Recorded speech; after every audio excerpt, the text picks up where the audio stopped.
Well, I'm starting, I'm getting us out on YouTube. travel. I did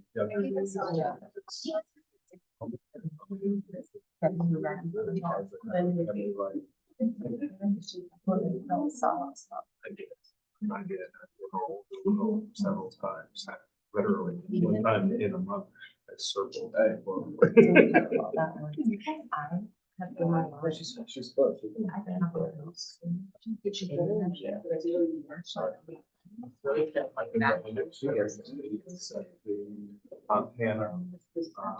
Utah, that area. That's interesting. Never been.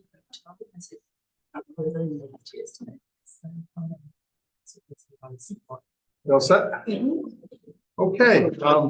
Good morning, everybody. Thank you for coming on a very cold Saturday morning, but at least we're not snowing today. This meeting has to be because the total board is present. We have to convene this as a town board meeting. So a little bit of business first, and then we'll be talking about the proposed zoning. So let's start with the pledge to the flag, please. I pledge allegiance to the flag of the United States of America and to the republic for which it stands, one nation, under God, indivisible, with liberty and justice for all. We will take the roll call. Councilman Coleman. Yep. Councilwoman Dindal. Yeah. Am I saying that properly? Yes. Dindal? Okay. Apologies. Councilwoman Anawan. Here. Councilwoman Smisa. Here. Supervisor Baden is here. And our honorary town board member, Sally. Thank you. I'm going to turn the meeting over to Michael and Aaron, who will do a short presentation on zoning in general and sort of how we got to the point we got to, which is why all of you received these letters. Just for quick orientation, there are 6 places where there's maps around the room. On this table over here to my right, your left, is the existing zoning map. It's the one that's laminated. That's from 2019. It's primarily the zoning map of 2009, but between 9 and 19, there were maybe 8 or 10 parcels that changed for various reasons of rezoning by the town board. So that is the most current and 19. The map next to it is the proposed zoning that is proposed with the local law 14. On the back and on the left are the 4 overlay maps. Our overlay zones are the economic enterprise overlay, which is 2 groups of parcels in the town. Actually, it's now, I think, 2 parcels because they were since merged into 2 different. There's a special section in zoning that allows you to apply and be included in the economic enterprise. That is for what's called adaptive reuse of structures and or properties that are in disuse. Next to it is the proposed historic preservation overlay. Those 2 zones recognize the 2 National Register historic districts that have been designated over a period of time in the town. One is the Algarville Historic District, and the other is the more recent Accord Historic District. The boundaries of those simply mirror the existing recognized National Register. Over here is the floodplain overlay, which mimics the FEMA 1% chance of flood, or otherwise known as the 100-year floodplain, except they're finally moving away from that name and calling it the 1%.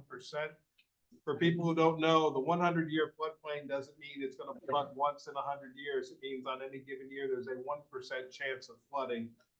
So they're now shifting the name. It's a lot more words, but it's more descriptive. And next to it is the aquifer protection overlay, which currently exists and is not projected to make any change. That was as a result of a study, a water study that was done over the entire community back in the early 2000s and in 2009 when the law was adopted. What it simply means is any development that happens in that area just needs a little bit harder look on the impacts of both water draw or discharge into the ground. And that area is that. So With that, I'm going to turn it over to Michael and Aaron and have them make their presentation. Then we'll do a little informal question and answer as a body. And after that, we will break out into individual where you can talk to us. If you have questions about your parcel and you think you're being rezoned improperly, make sure you get your SBL or address on a list with one of us. We're all keeping our own lists. They'll all be compiled ultimately into one list. And we're going to take a look at all those properties and decide, do we think we made a mistake or do we think we were correct? So with that. Thanks, Thank you. Mike. Yep. And thanks everyone for coming. And for those that just came in, this is an information session. Councilman Coleman and myself are starting with a short, like 15-minute primer to zoning and the changes and how to think about them. And then we'll proceed the way Supervisor Baden just outlined. So we're going to take questions. I just have a quick question. Where do you find the Zoom link? There's somebody who wants to log into the. There's no Zoom. You can watch it on YouTube. You can watch it on YouTube. Yeah. Okay. But there's not a Zoom participation. Okay, it's on YouTube. Yeah. All right, Mhm. thank you. Yep. Mhm.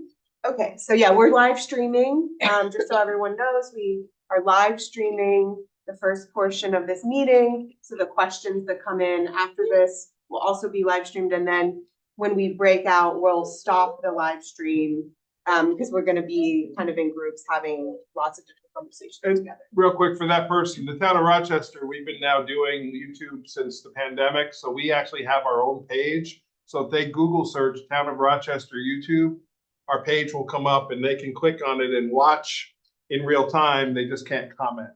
Okay. So. Okay, great. Thanks. Okay, so can everyone see this? So we're here today. It's a reflection. Can you turn that for us? Uh-oh. What just happened? Keyboard disconnect? Hmm. It might have just disconnected. No, the Zoom little thing. Hold on, just let me make sure we're still streaming. Oh, the camera disconnected, Oh, that's not good. but people can see we should be able to see I'm the. gonna try to reconnect the camera. There we go. Let me just fix this.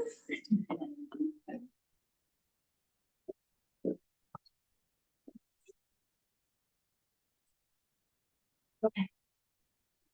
Great. I Technical difficulty. think you'll need to put it back out again though, because it looks like it's still showing my name and the camera's not turned on. In that far left, top left screen.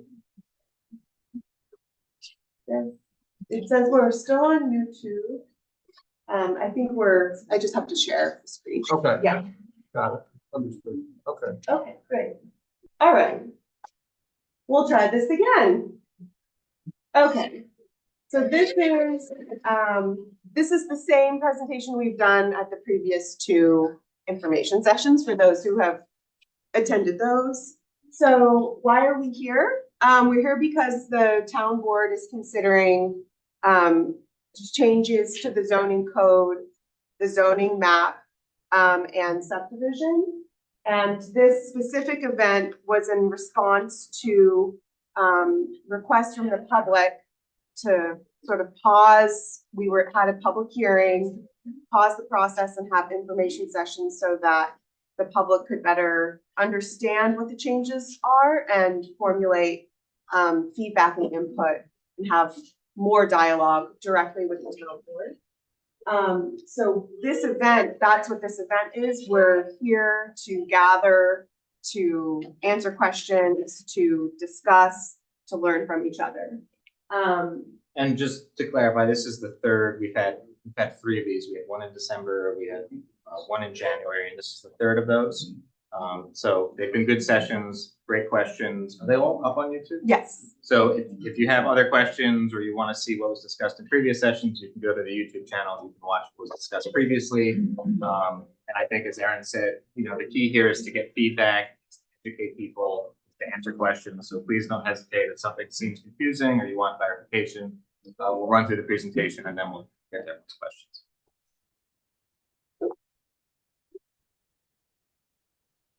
Okay, so first, a little bit about like zoning. Everything that we do in zoning is based on the town comprehensive plan. The comprehensive plan is a master plan for the town. It sets the roadmap for the direction and the goal setting, and everything the town board does legislatively in terms of zoning should be rooted in the town comprehensive plan. This is an image from our comprehensive plan, which was done in 2006. And our comprehensive plan outlines 7 key goals to drive growth. So protection of ag lands, protection of open spaces, ensuring the town remains affordable, hamlet revitalization, prevention of intrusion of incompatible uses, better site design and green design, and protection of groundwater and waterways. So the town board works with these in all the decisions that we make. So this is the document where the town kind of says what we want this town to look like, not just today, but many years into the future. So these are documents that when we make legislation or when future boards make legislation, this is kind of what is supposed to back up those decisions. So that if we make a rule that says we don't want to have skyscrapers or buildings over 20 stories high, if that's not something that's consistent with the comprehensive plan, somebody could come back and challenge that and say, well, your comp plan says you want lots of really tall buildings here, so why doesn't your law allow that? So that's a document that should be updated frequently. Times change. This one is almost, what, 20 years old at this point. So there were things that existed 20 years ago that aren't relevant today. There are things that are relevant today that weren't around 20 years ago, so they're not considered in the comp plan. So that's a document that future boards, this current board may decide to update to make sure that there's a consistent document that says, this is what the residents of the town of Rochester think Rochester should be going in. How are you polling residents for that feedback? This meeting here now? No. No. Because I just want to know The that, how do you, comprehensive plan process is different from what we're doing right now. right, yeah, I understand. Can we just hold the questions till they're done? Sure. Appreciate it, thank you. Okay, so just to get through zoning and land use in New York, so zoning is what manages what you can do, lot sizes, the building requirements, setbacks, how many uses you can have, and the types of structures, heights, and things like that. We currently in our town have 9 districts. Our proposal is to add 2 more districts, so that would be the PL10 and the community services. The number in the name in our zoning refers to your minimum acreage for a lot size. So that's typically when you're thinking about subdivision, but that also determines how many uses you can have. So R2 is residential 2-acre zoning, whereas our current AR3 is 3-acre minimum lot size for the uses. So allowed uses and lot requirements currently are outlined in a document that's called the Schedule of District Regulations. That's a chart that shows all the uses you can use, and it has a description of what the district is, and then all the specific lot requirements like setbacks and road frontage. The proposed changes split this into 2 different documents. So we're gonna go through how to look at those, compare those 2 in a sec. And then land use and zoning, the policies should seek to protect the health, safety, and welfare of the community, and then to guide development in line with the town comprehensive plan, which we just covered. Do you want to cover that one? Sure. So as I said, part of this meeting here today is just kind of educate people what the process is. And the process is not easy. It's done that way to make sure that there's various different checkpoints, that people get to weigh in, that it's not just, the board makes a bunch of decisions and nobody has any awareness of that or understands what's being done. So the first part is that the town board considers new or existing laws in public meetings. So this process has been going on, all of these changes. We've been considering these for about 2 years, but the process goes well beyond that. There were several committees that made recommendations, and the board was delivered. Do you remember the date when we actually got the last committees for the year? It was, yeah, it was 21? in late 21 or early 22. I believe it was the August. was August of 21. So essentially, they had a bunch of recommendations. There was a committee. We can talk a little bit more about that in Q&A. And then the board went through and we debated, we discussed, we made various changes. All of that was done in our regularly scheduled meetings. We had some special meetings. So it was an extensive process. And then once we had what we thought was a good draft, we would take those and we would submit those. So there's various different agencies that then weigh in on what the town board wants to do. The local planning board, the Ulster County Planning Board, Ag and Markets has opportunities to weigh in there. So there's various different expert groups that would then come in and say, hey, we think you should tweak this, we think you should remove that. And so we've had a lot of feedback. We also have to go and then have public hearings where we listen to residents. So we've had a lot of feedback from residents where they say, I don't like that idea, or I think you should change this. I remember one specific thing, there was some concern about people who wanted to have backyard chickens. And so we heard a lot of feedback for that. And then we went back and we made changes based off of some of those recommendations. So it's been a process where we've been soliciting feedback, and this is a continuation of that process. So nothing is in place. We're trying to continue to get that feedback before we go to a final decision on a bunch of these different changes. Down on bullet 4, so we can't actually put a law into place until we close the public hearing. So we had an initial public hearing. That's where we got a lot of feedback. People said they wanted these group discussions to happen. We left that public hearing open. So can't remember if we said that in this session. This is not a public hearing, but we're still soliciting feedback. So if you hear something today or you go home and review something, you can still submit a response. Handing off the baby. You can still submit a response. You can tell us whatever you want today. It's not part of the public record. So we'll hear it. We can use that in part of our decision making, but it won't be something that gets recorded as part of the regular meeting. So if you want to provide that feedback, there will be a yet to be scheduled public hearing where you can come and speak to the board and have that recorded, or you can email the town clerk with your actual feedback. So I just want to be clear, we're listening today. We're here to solicit feedback. It's not going to be in the public record unless you email the clerk or come to that future meeting when we schedule it. After public hearings and after we hear people out, if we make major changes, we have to restart the whole cycle. So we have to send it back to those expert boards. We have to solicit commentary. We have to continue to get feedback. So if we want to remove a whole paragraph that changes the meaning of it, we have to go through this process again. So there's multiple checkpoints to make sure that we're getting feedback. And then once the final version is ready, the board can schedule a vote. We have to receive this board. There's 5 members of the board have to receive that 7 days prior to voting so that we all get a chance to make sure we know what we're voting on. And then unless otherwise noted, new zoning legislation applies to future uses of development or development changes. So a lot of people have asked questions of, well, what if I'm doing something today that is not allowed in future version of the code? As long as you're operating legally today and you're consistent with the code, you're allowed to continue to operate in that way. So that's been a big concern. We can talk about that. Just to clarify too, even if you're inconsistent with the code, if it's something you've been doing for say decades, it continues, even if you're inconsistent with the current code, if your use predated zoning, which happened in 1962 in the town, or if it's something before the zoning changes were made in 2009, those are also, as long as you continue to do the use, you're allowed to continue the use.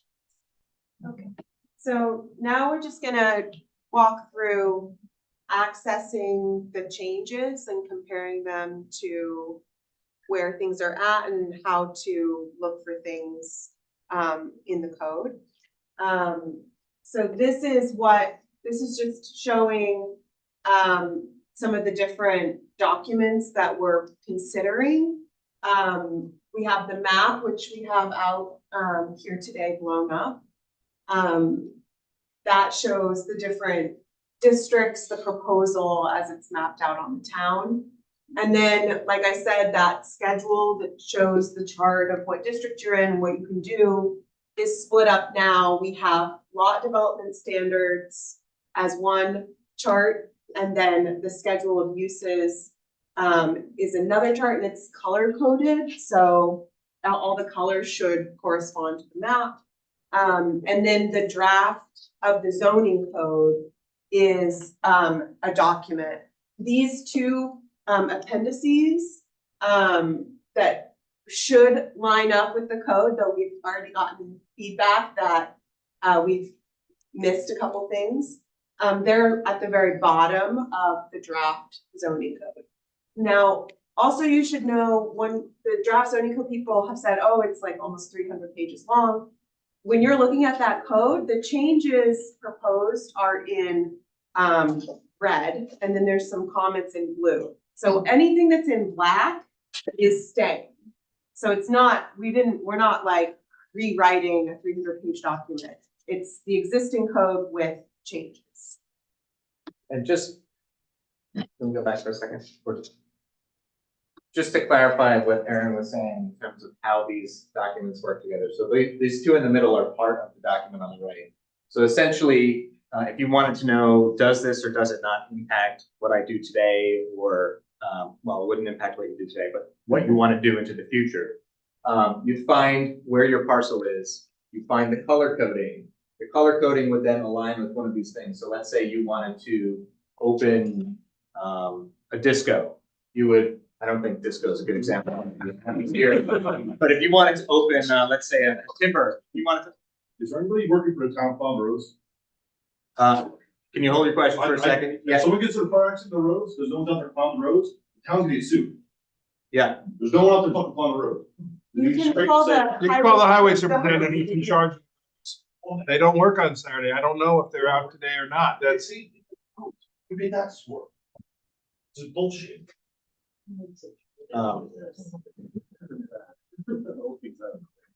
So. Lost my train of thought. So if you wanted to open a timber operation, you wanted to open a timber mill, you would find your parcel, you would find the color, and then you would find that use, this column on the left here, and then it would tell you whether or not you're allowed to do that.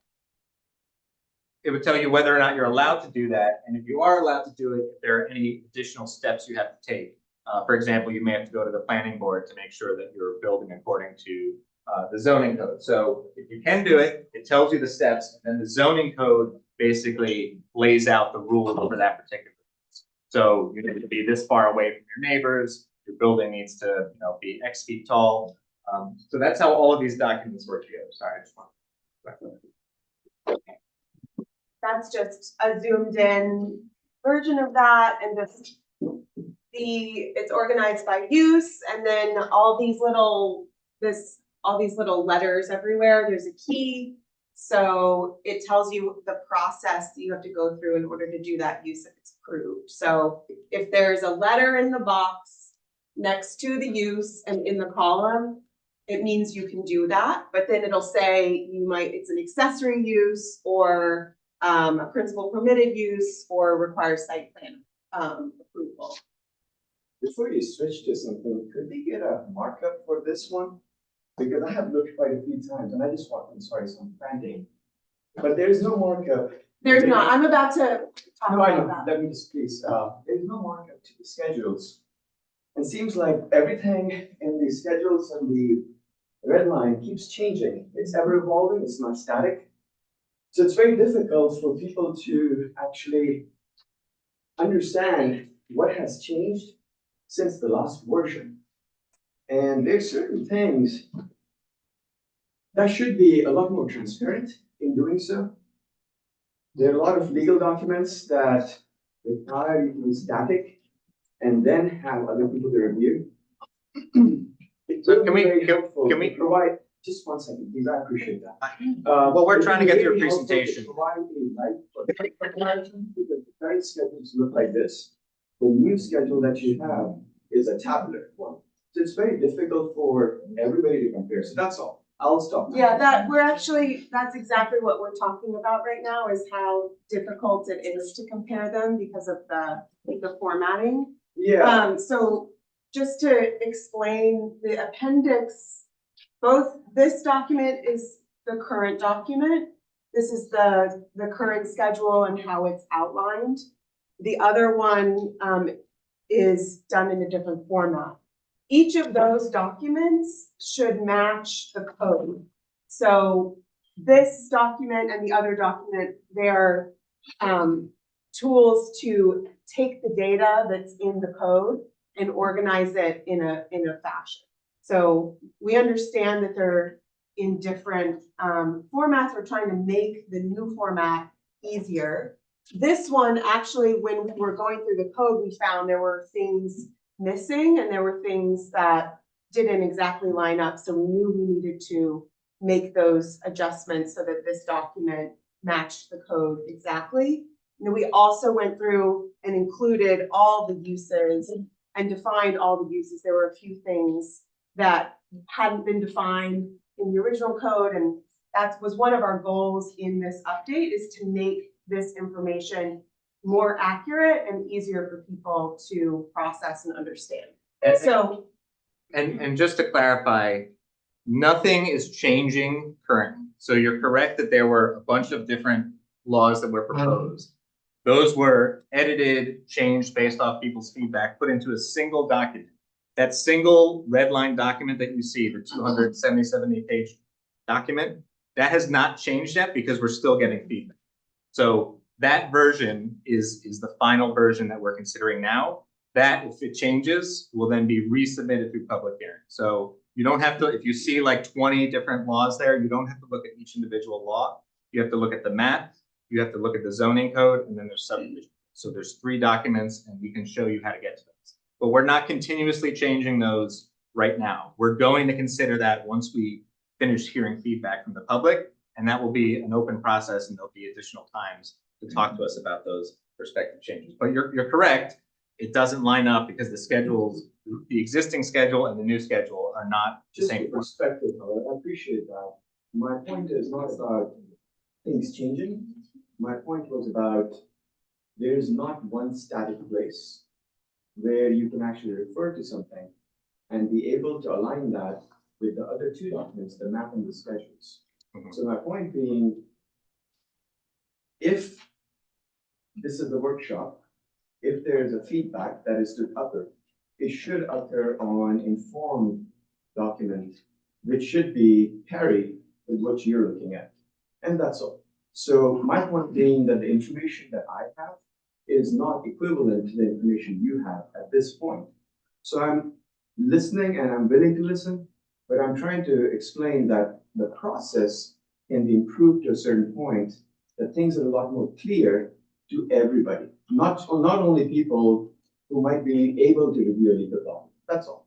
Okay, and then we asked- Can I answer that though? Because we have the same information that you have. We have the existing document, which is a public document.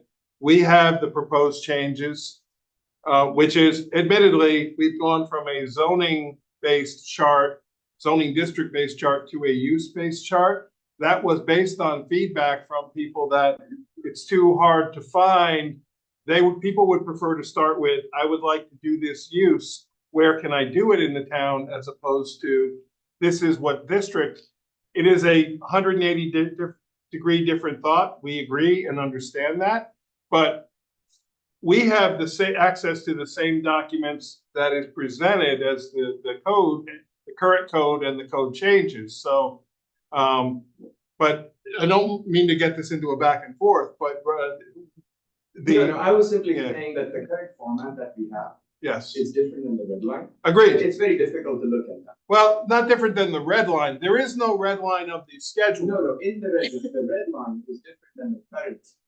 Correct. And the red line changes are the proposed changes to the code. However, there's no red line for the schedules. Understood. And that's That's what it. I'm trying to explain is because it's a totally different format, the entire code the entire chart would be red. No, that's not true. Well, we have a different, I understand. Can I just, we did ask, 1,000 markers. I understand your point. we heard, Not no, talking about. Sir, can we just? We've pause? heard this from you before, Let's just- and I understand your point. Our point is, it is very, very difficult to do, and you can just put the two side by side. And please, Thank you. I know can that we- actually, no, I want to pick on that. Thank you. It is very difficult. And this is exactly what I'm saying. Please make people's lives easier so that we don't have to do it. I know a lot of people, last night, I was up till about 3 a.m. figuring out what has changed because we have the meeting today. It is very difficult for a normal person, a layperson, to understand what's going on. That's what. Okay, my well, I concern can is. explain how it can be done, and it is not, it is difficult to make a red line chart. It is not difficult to see what has changed, but can we talk about that offline? Thank you. I don't want to stop. Is this available online? I can't see that. Yeah, I'm gonna, so we did, yeah, Yes, and I'd be happy to show if you. we- I'm about to show everyone like how to navigate the website. We asked everyone to just pause for 10 minutes, so now we're at 30, not do question and answer while we get through this, and then we will open it up to everyone, so everyone has a fair and equitable chance to Thank ask you. questions and talk to us. So if we could just all agree to give us 10 minutes, I'm gonna show the people here who wanted to hear about how to access the information then we will stop presenting and then we can answer questions and get feedback. Okay, so this is the existing schedule. It's organized by the district. Then if you want to know, like, if it's a principal permitted use and it needs site plan approval, it's indicated by these columns. So the information that got split out in the new is the lot development standards, and the district intent is listed separately. And then again, we've talked about how we updated the format. So this is just how the old, it's not old, it's current. This is the current schedule is organized. Okay.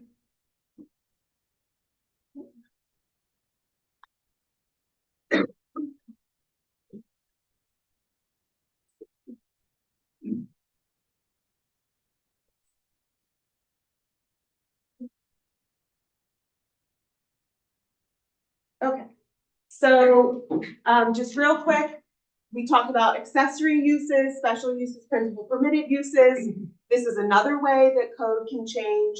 This is another way that things can change. It might be allowed, but the way that you get from being allowed to the process to approval can be different. So principal permitted use, that's the essence of what you can do. You should be able to do those things in your zone. Like an example would be a single family home is a principal permitted use in most districts, though our industrial, it requires, it's not quite. And then in our current schedule, if it has an asterisk next to it, that means it's a principal permitted use, but you do have to get site plan approval. So you'd have to go before the planning board. Special uses require a special use permit. So those tend to have a bigger impact. So have a slightly different process for approval. And then accessory uses are allowed, but they have to go with a primary use. So you can't build a garage. In our town, you can't build a garage on a vacant lot. A garage is accessory to a home. So you have to have a home to attach the garage to.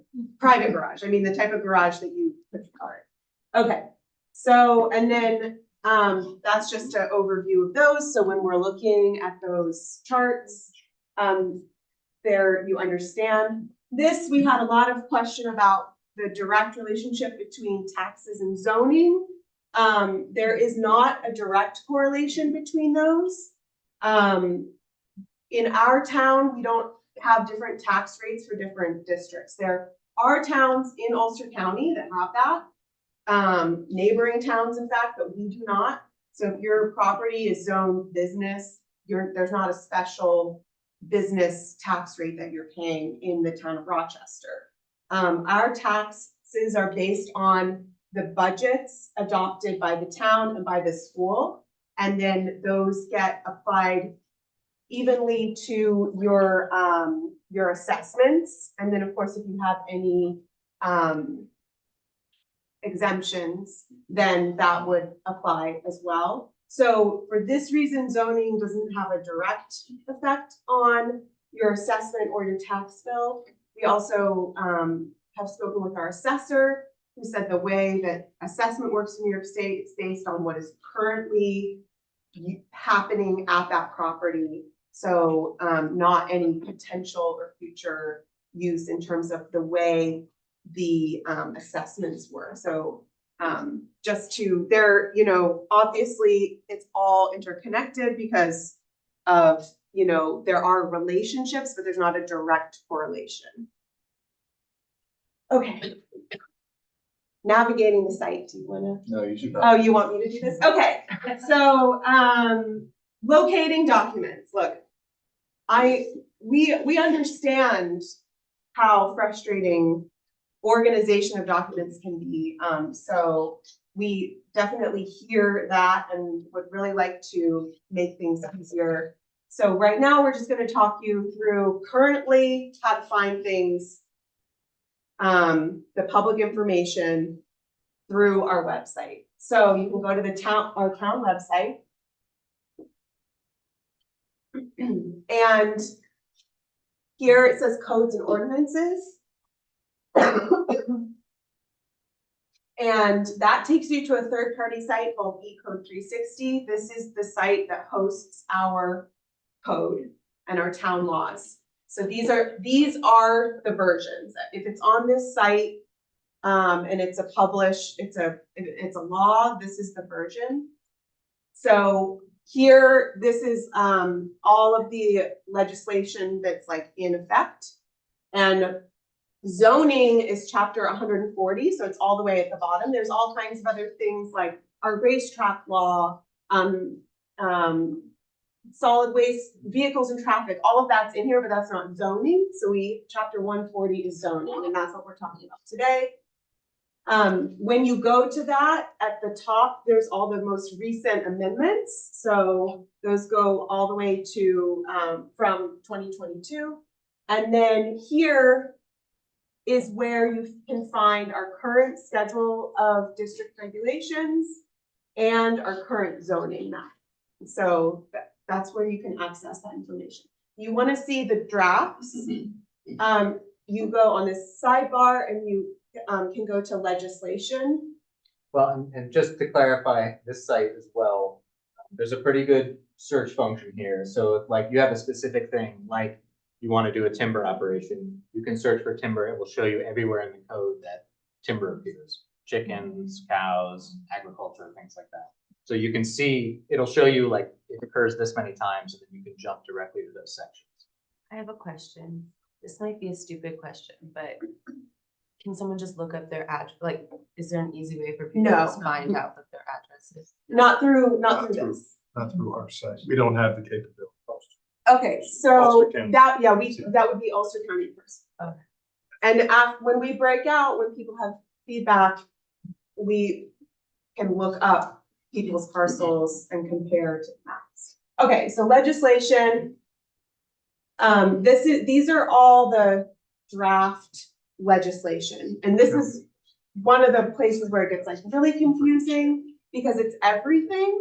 So when we don't close a public hearing, so as Councilman Coleman said, you can't pass a law unless we close the public hearing. Through this whole process, we've left public hearings open. So in 2021 and 2022, we had 30 public hearings of separate chapters of the zoning code. Those are all at the bottom, so it can be a little confusing because there's like all these proposed changes everywhere.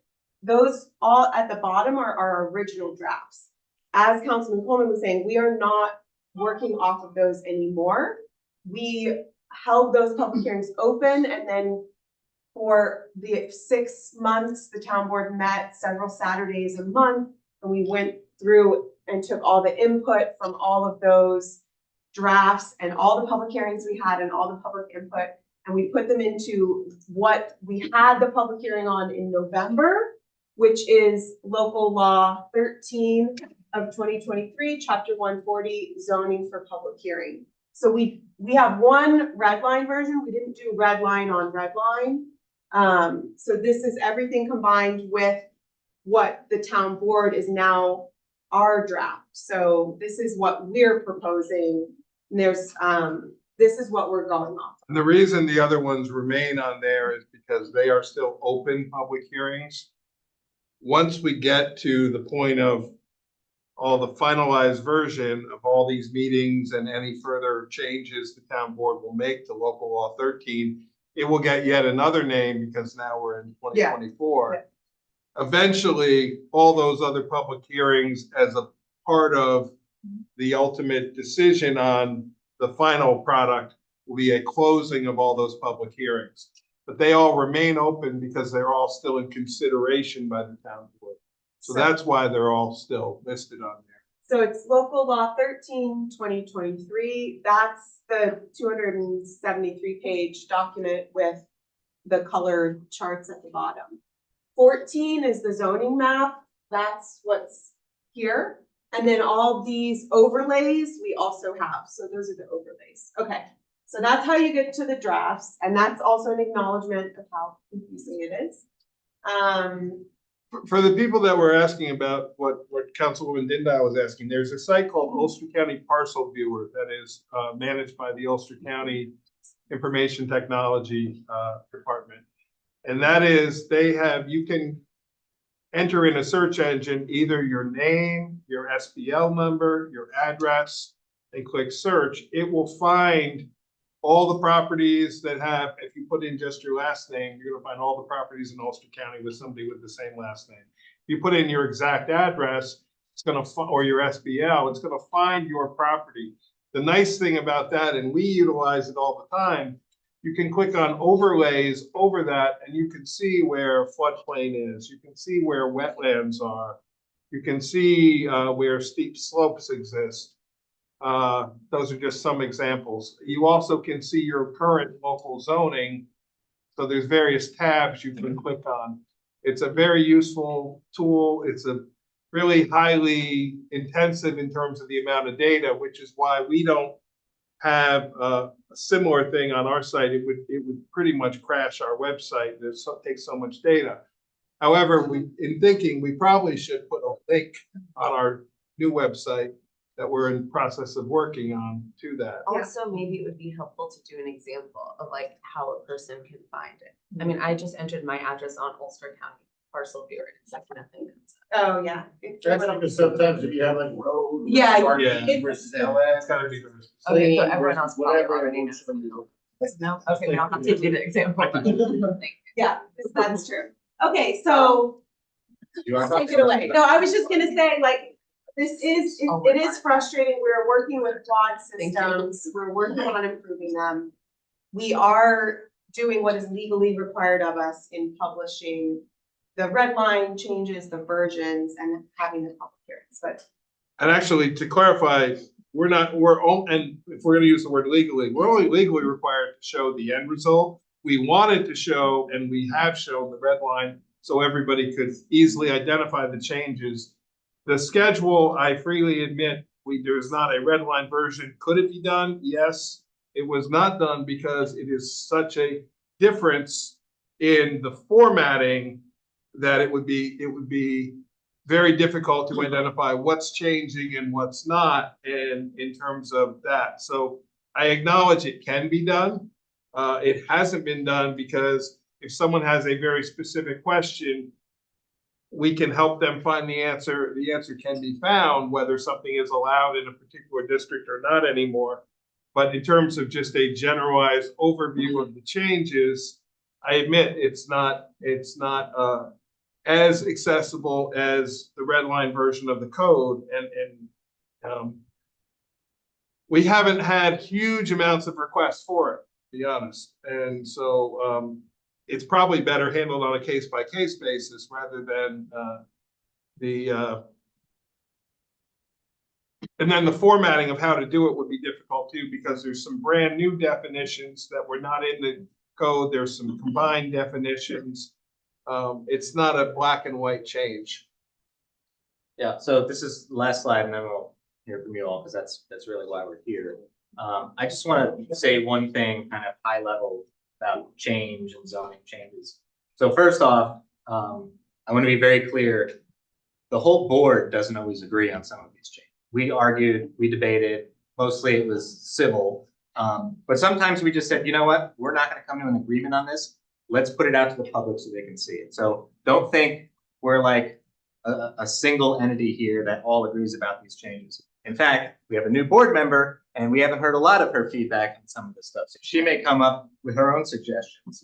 Regarding the red lines, we're not only soliciting feedback on the red lines. If you see, the red lines may all be fine with you, but you're like, hey, have you guys ever considered adding a section that talks about this? We want that feedback too. Or you didn't remove this section. It's been a pain, in my background, I've had issues with this. Why don't you guys strike this language? So don't only focus on the red. If there's something that's been bugging you, like you had an issue with the planning board or the building department, bring it to our attention. We want to hear that. We want that feedback. And then finally, we're doing this as a major overhaul of the zoning code. We don't have to do that.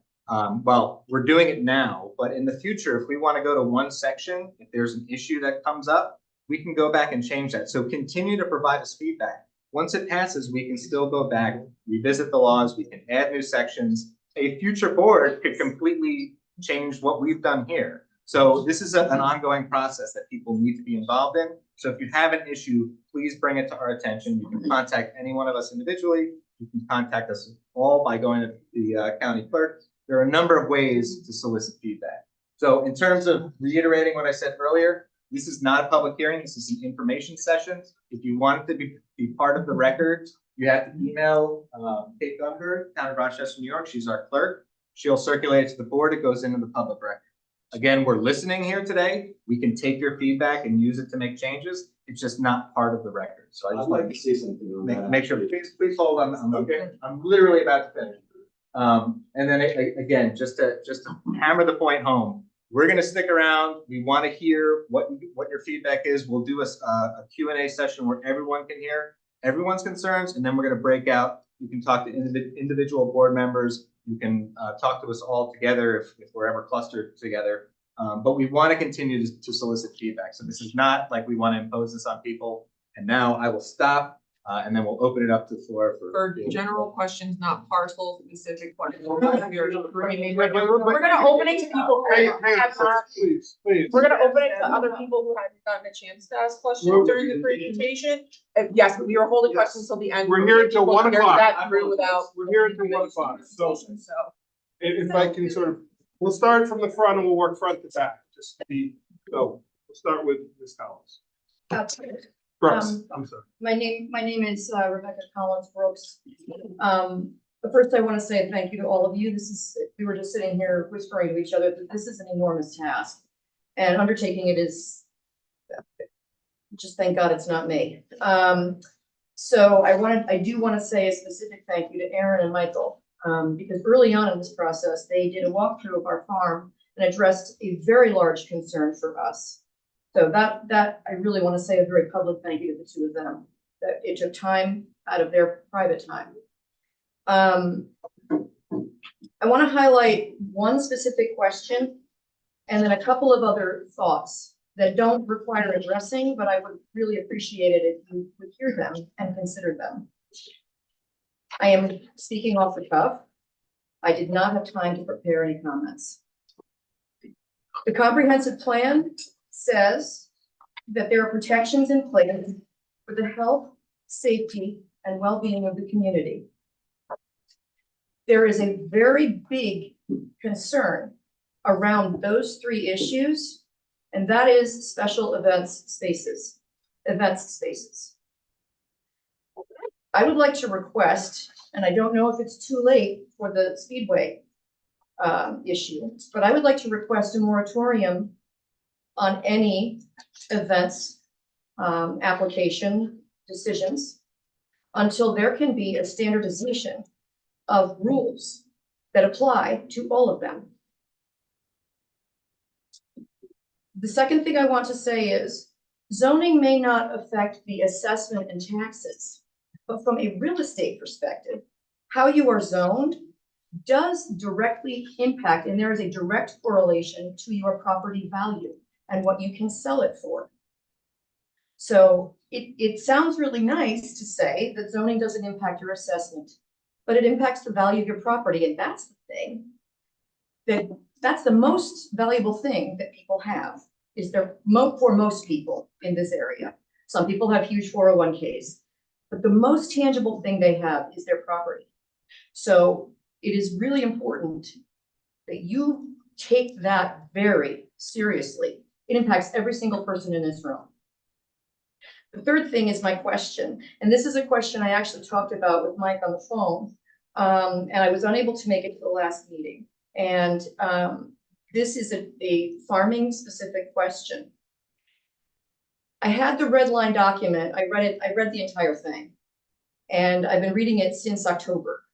And it seems to me that there were things removed from that red line document because there was a specific red line that had to do with on-farm processing of animals. And it didn't even say on-farm processing of animals, it said on-farm processing.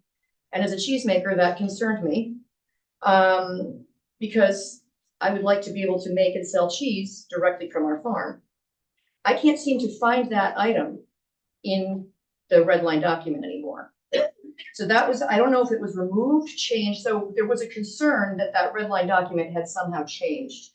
It And I can has. fill the board in on our conversation. It has changed, because it's not there. The on-farm processing directly would impact us, not just for cheese making, but because we process and sell legally through the New York State Ag and Markets laws, farm processed chickens, whole chickens. And we are allowed to process less than 1,000 per year on our farm and sell them directly off the farm to the public. We would like to continue to do that. We do not want that removed as a right by our town. So, and we would challenge that in court. So I'd like to know if that has been removed or what happened to that.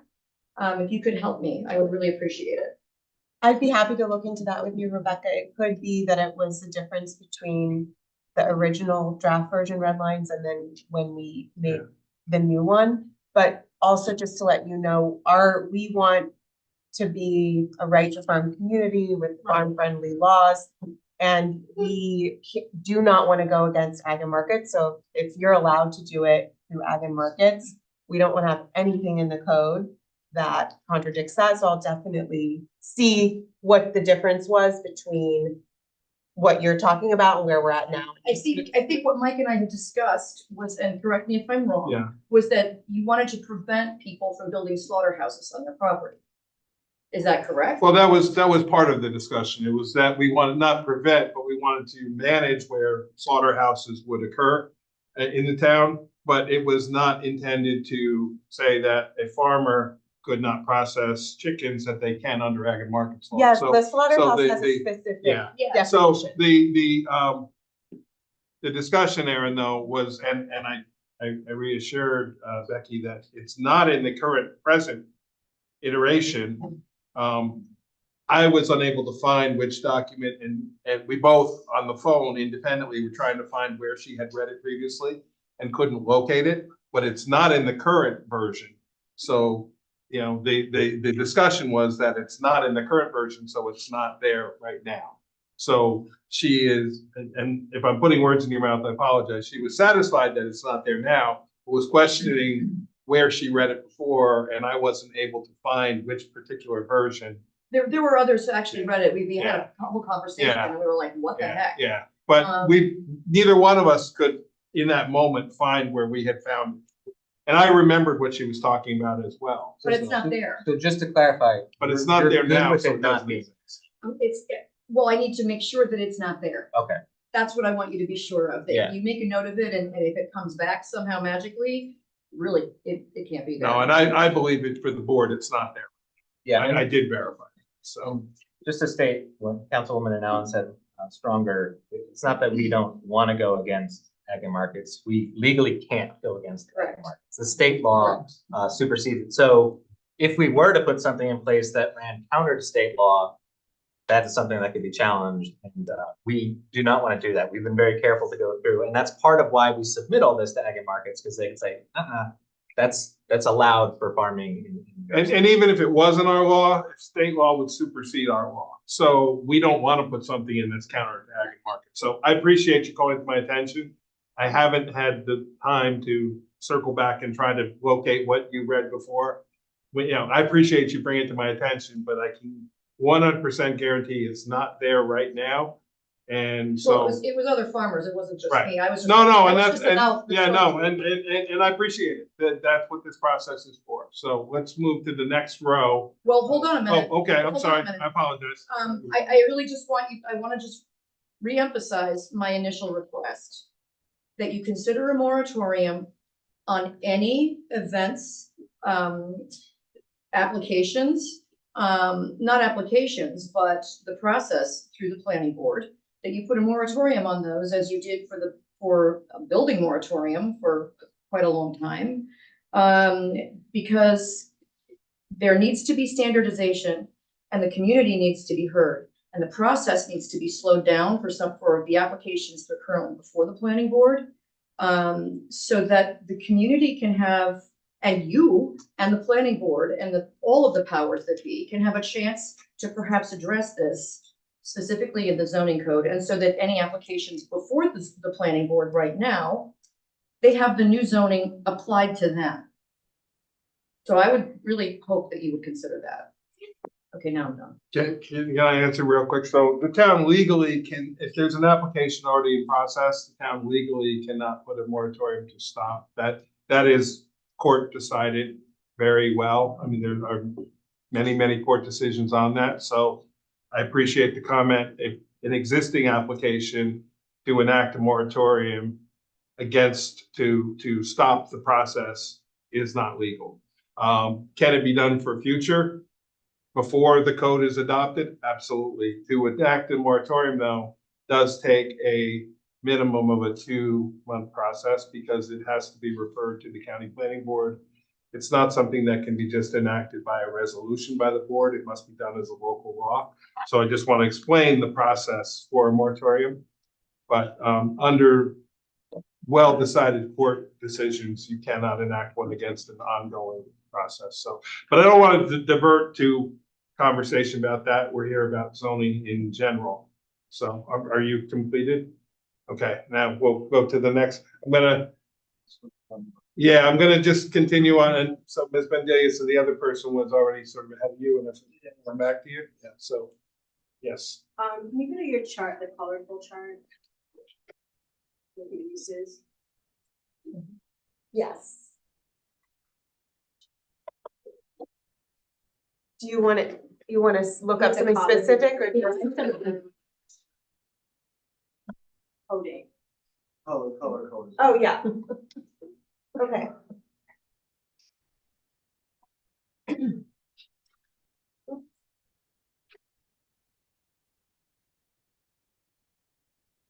you want me to, Huh? do you want me to share this chart itself rather than this picture? I'm just having trouble advancing my slides. Here we go. Okay. Are you talking the existing or the, and then what? Yeah, that one.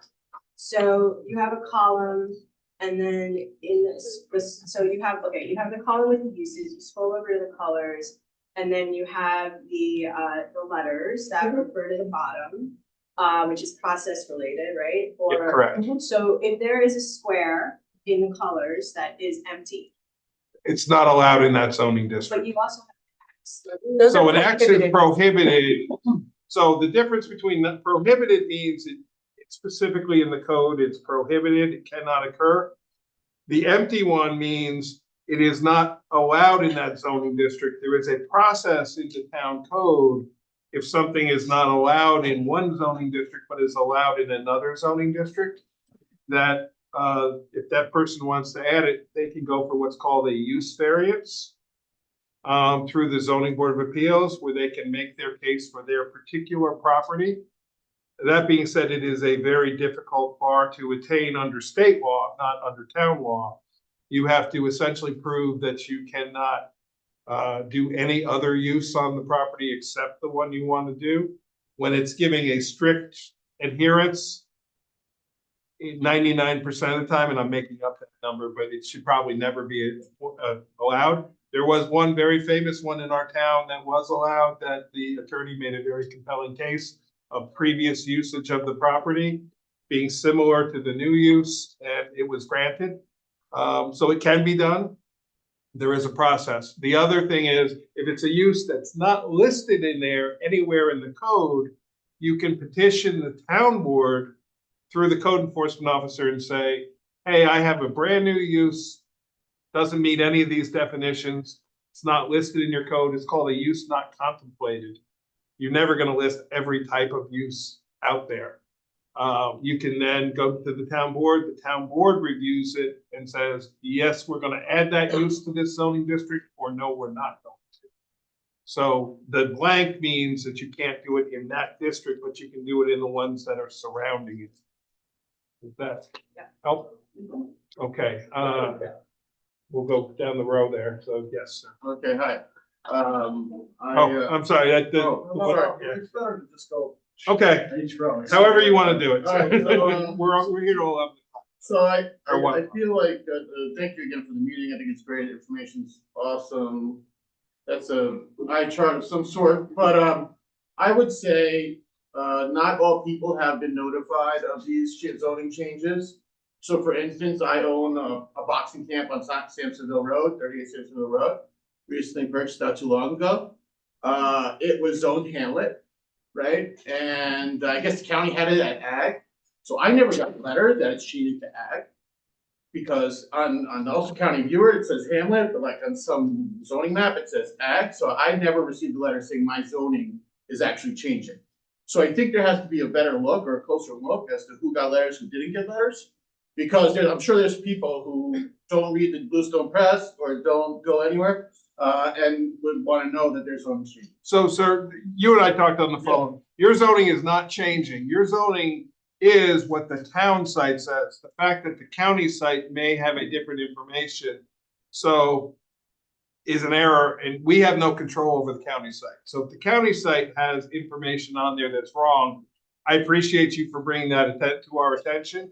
But you said I was going to ag, and there's an H inside on the Ulster County. That's what I'm trying to explain to you. The parcel viewer site is not the town site. So if information is incorrect in there, we have no control over that. Certainly, we're going to try to get it corrected. But there's also a difference. Your property is in what's known as the county ag district, which is not a zoning district. It's a state designation. You and I did talk, and I agree and support, and I've added your on the list to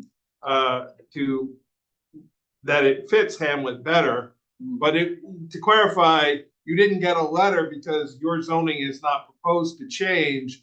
Currently in our code, I believe, I'd have to go look, but the proposal, your zoning is still the same as it is currently.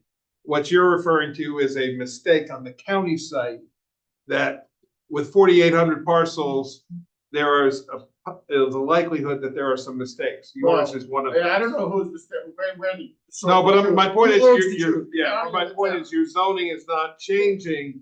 Your zoning, can I finish? Your zoning is controlled by the town, and the town has you in a certain district.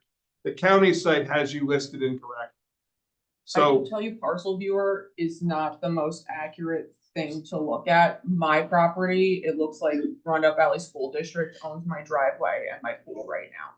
It's not accurate I'm on not certain talking things about on lot them. lines. No, I'm saying that's another example of what's. To answer your question, My zoning was also.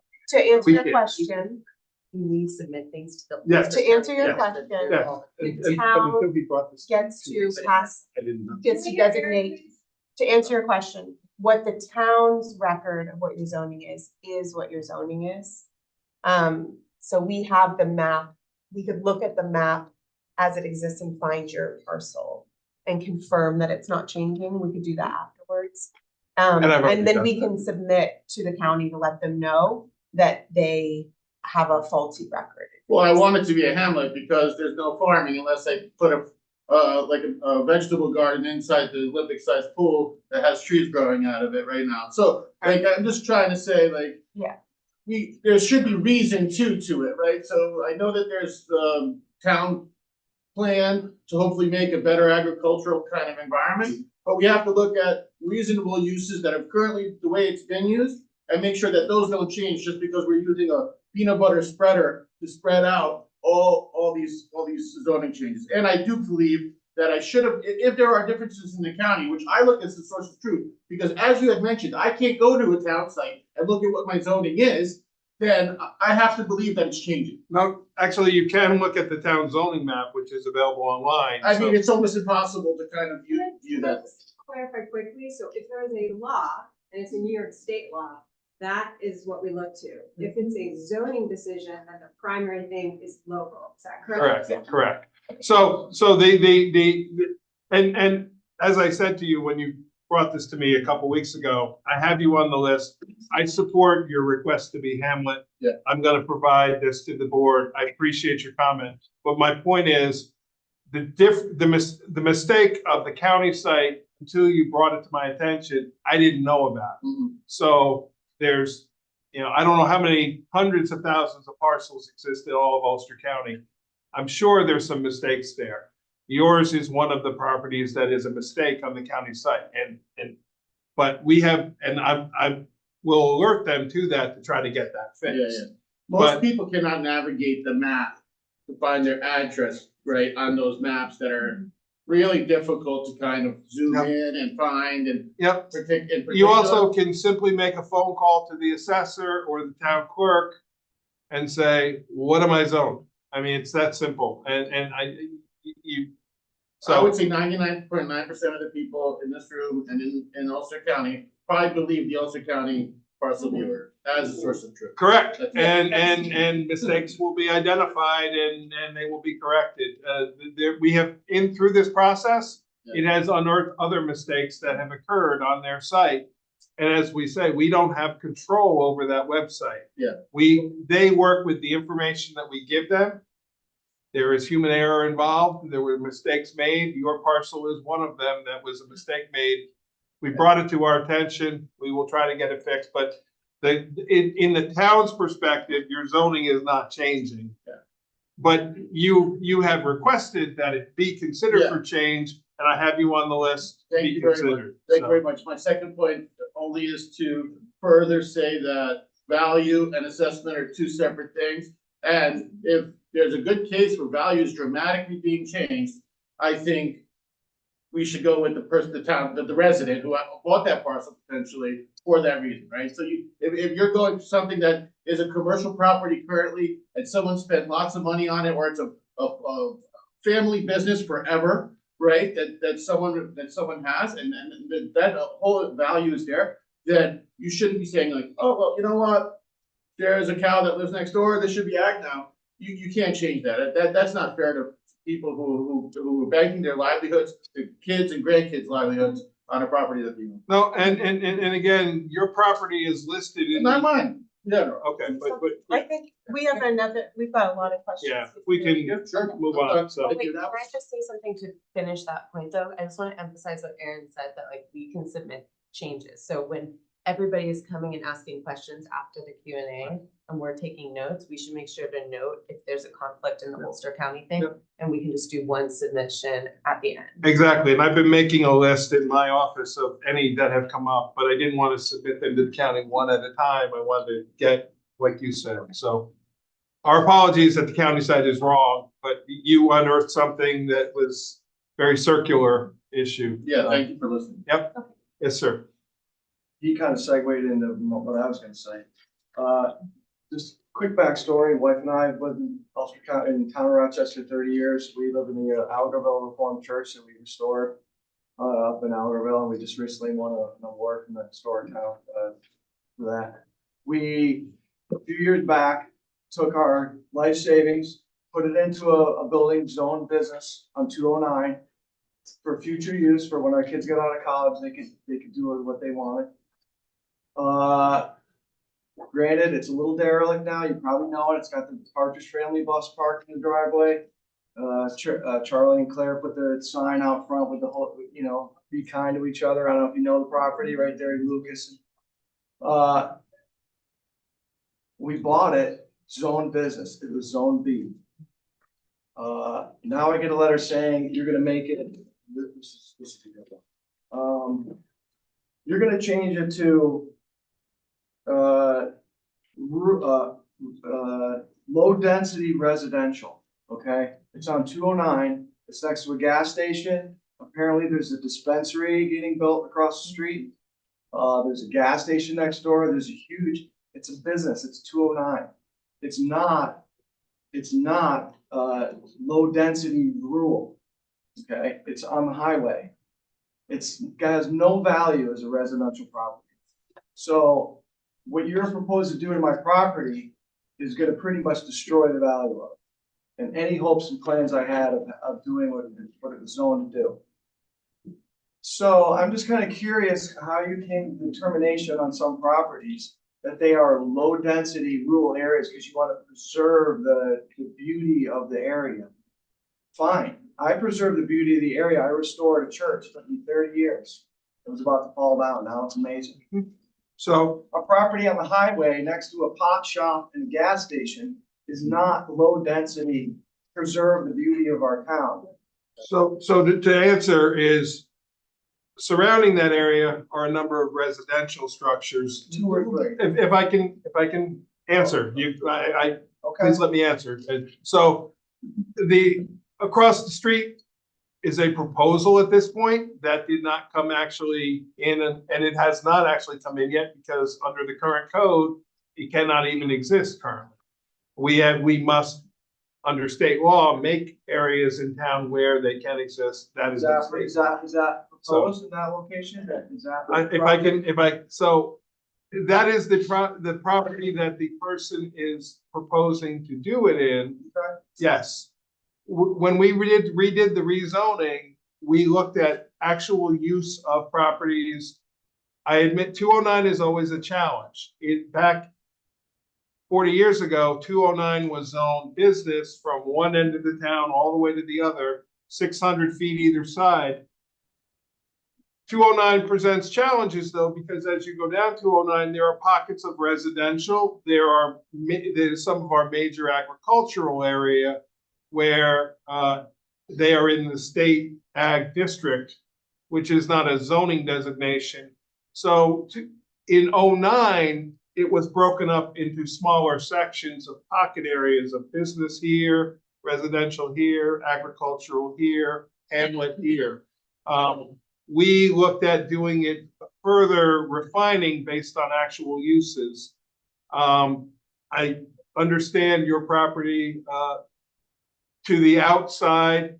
It does look like a residence. The structure that is there currently is about the size of a residence. It is surrounded by other residences on either side. That was the reasoning behind it.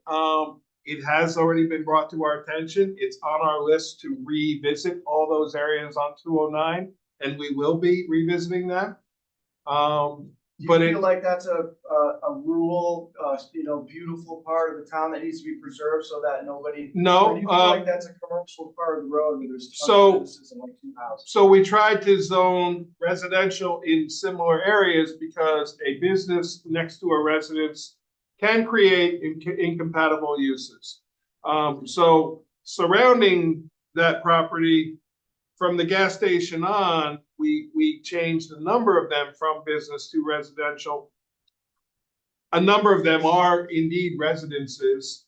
Some, like your property, are not being used at all currently for any type of use. There is a structure on it, obviously, but it's not, to my knowledge, it's not currently being used. Others are being used. So you asked about the process of how we did it. That's how we did it. Did we get it right? Possibly not. So if you want to give us your SBL number or your address or the name, we will certainly take a look. We're going to revisit all of 209 because we've had other comments about other areas of 209. but I'm trying to explain the business to business, wall to wall, end to end is also not something that the community wants. If that entire stretch of Okay, 7 well, miles, well, all no, right, if I, stop you there, stop you there, okay, because now you're getting in the weeds now. well, I'm Go trying down to the explain how road. we got to where we got to. I like to talk. It's a long road. There's sections of it, there's no businesses, there's houses and stuff, Correct. and that's fine. This is right where all the businesses are. It's a congested area. Nobody, it's worthless as a residential building. Especially if you're gonna build a huge business right across the street and the businesses are popping up. There's only one house and then it turns back, it's all businesses. There's houses here and there. You have the body shop that was a house turned into a business. Without that option, those properties right there the value is gone.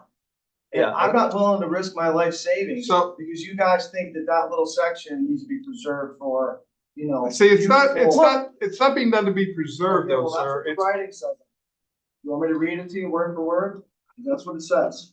I mean, R2 is not it preserved. says, this district is intended to recognize and preserve the integrity of the predominantly low density. I don't know if you guys know where Lucas Avenue and 209 is. Low density is not a word I've used.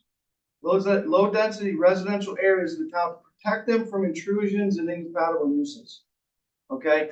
So, Intrusion, what do you mean by intrusion? So- I paid for the property, so that's a little bit. So- of a weird one. intrusion means in terms of residential to business, the incompatibilities of businesses. Yes, there are some businesses there, but yes, there are some residences there. There's probably about an equal number of each. The one across the street was a vacant gun shop for a very long time. It sat vacant until the current owner knocked down the building. Kowalczyk property is a business and a residence. He lives there as well as operates his business out of there. As you work your way down, there are some businesses, some residential, some, as you said, the auto body shop was a residential that turned into a business. So the point is, there are a number of residential structures as well. We hear what you're saying. We have it on the list. We will take another look at it. Obviously, I would have to get approval for whatever I did there. I mean, I'm Yeah. not saying I need to be able to put up whatever. crazy Understood. Businesses. I mean, obviously, you're not gonna let someone put a business between next to a house that's. Understood. But if you're letting somebody right across the street open up a But- cannabis dispensary, then, that pretty much negates all. But- this, like, but I have to say- rules. That property across the street, we're not letting anybody do anything. There is no application yet. There is no, they can't do it by the law. The law still has to be No, I'm not adopted. saying they started doing, but No, but I understand, but you can't use, People want. sir, you can't use a proposal to base your reasoning because it's just that at this point. It's not even a valid proposal because the law doesn't allow it to be a proposal. So right now, what is that property zone? I would have to look. It's business, and so, It's business. yeah, that's all. And I just want to acknowledge, thank you so much for coming, giving us your feedback. I think we have received so much feedback about the 209 changes and some of the others. The board is going to be taking I think I would like us to completely take a very fresh look at that. And you are making some very valid points. And I understand that it seems like, I just want to bring it back to what Councilman Coleman said, we do these Saturday sessions, we were going parcel by parcel. We didn't, we missed the mark on some of these proposals. So the reason why we're having these sessions is because we don't want to do something that's going to create strife and conflict in our community. We do not want to do that. So thank you. Right. And we hear what you're saying about the character of that area on 209. And also just to point out, valuation of property in terms of market value is an ever cyclical cycle. Our I don't wanna assessor, get into that. no, but you did bring up how you bought it for a specific use. And I will just point out examples of our assessor shows me regularly houses that are valued at $400,000 and $500,000 that are selling for $4 million. And I'm just saying, Yeah, this is No, not a but- $4 million prop. We're just, And this is Yeah, generalized yeah, question. yeah. This is a generalized question. Yeah, if we can Go move on to on the next to, person. Whoever has next person with a generalized question, not parcel specific, please. yes. Next row. Yeah, well, Since we were just looking at the website and had navigated before, I was looking at the website and I was on the code. This is just sort of a very general question for all of us. And it goes chapter by chapter, but there's several chapters that are missing when you look at that page of code. You mean numerically?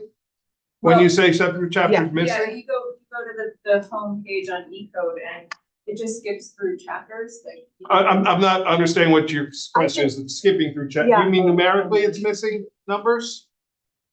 So it'll have chapter 1 and then chapter 3 and then chapter. It's because 5. there is no chapter 2. The state leaves, we follow a sort of generic format of how the state numbers chapters of local code. So there are holes left in case they're alphabetically. So if they went 1, 2, 3, if we added something that fell in between, there wouldn't be a place for it. So there's nothing missing. There's no number. The chapters that exist are the chapters that are in our code. So can I now Yep, advance? absolutely.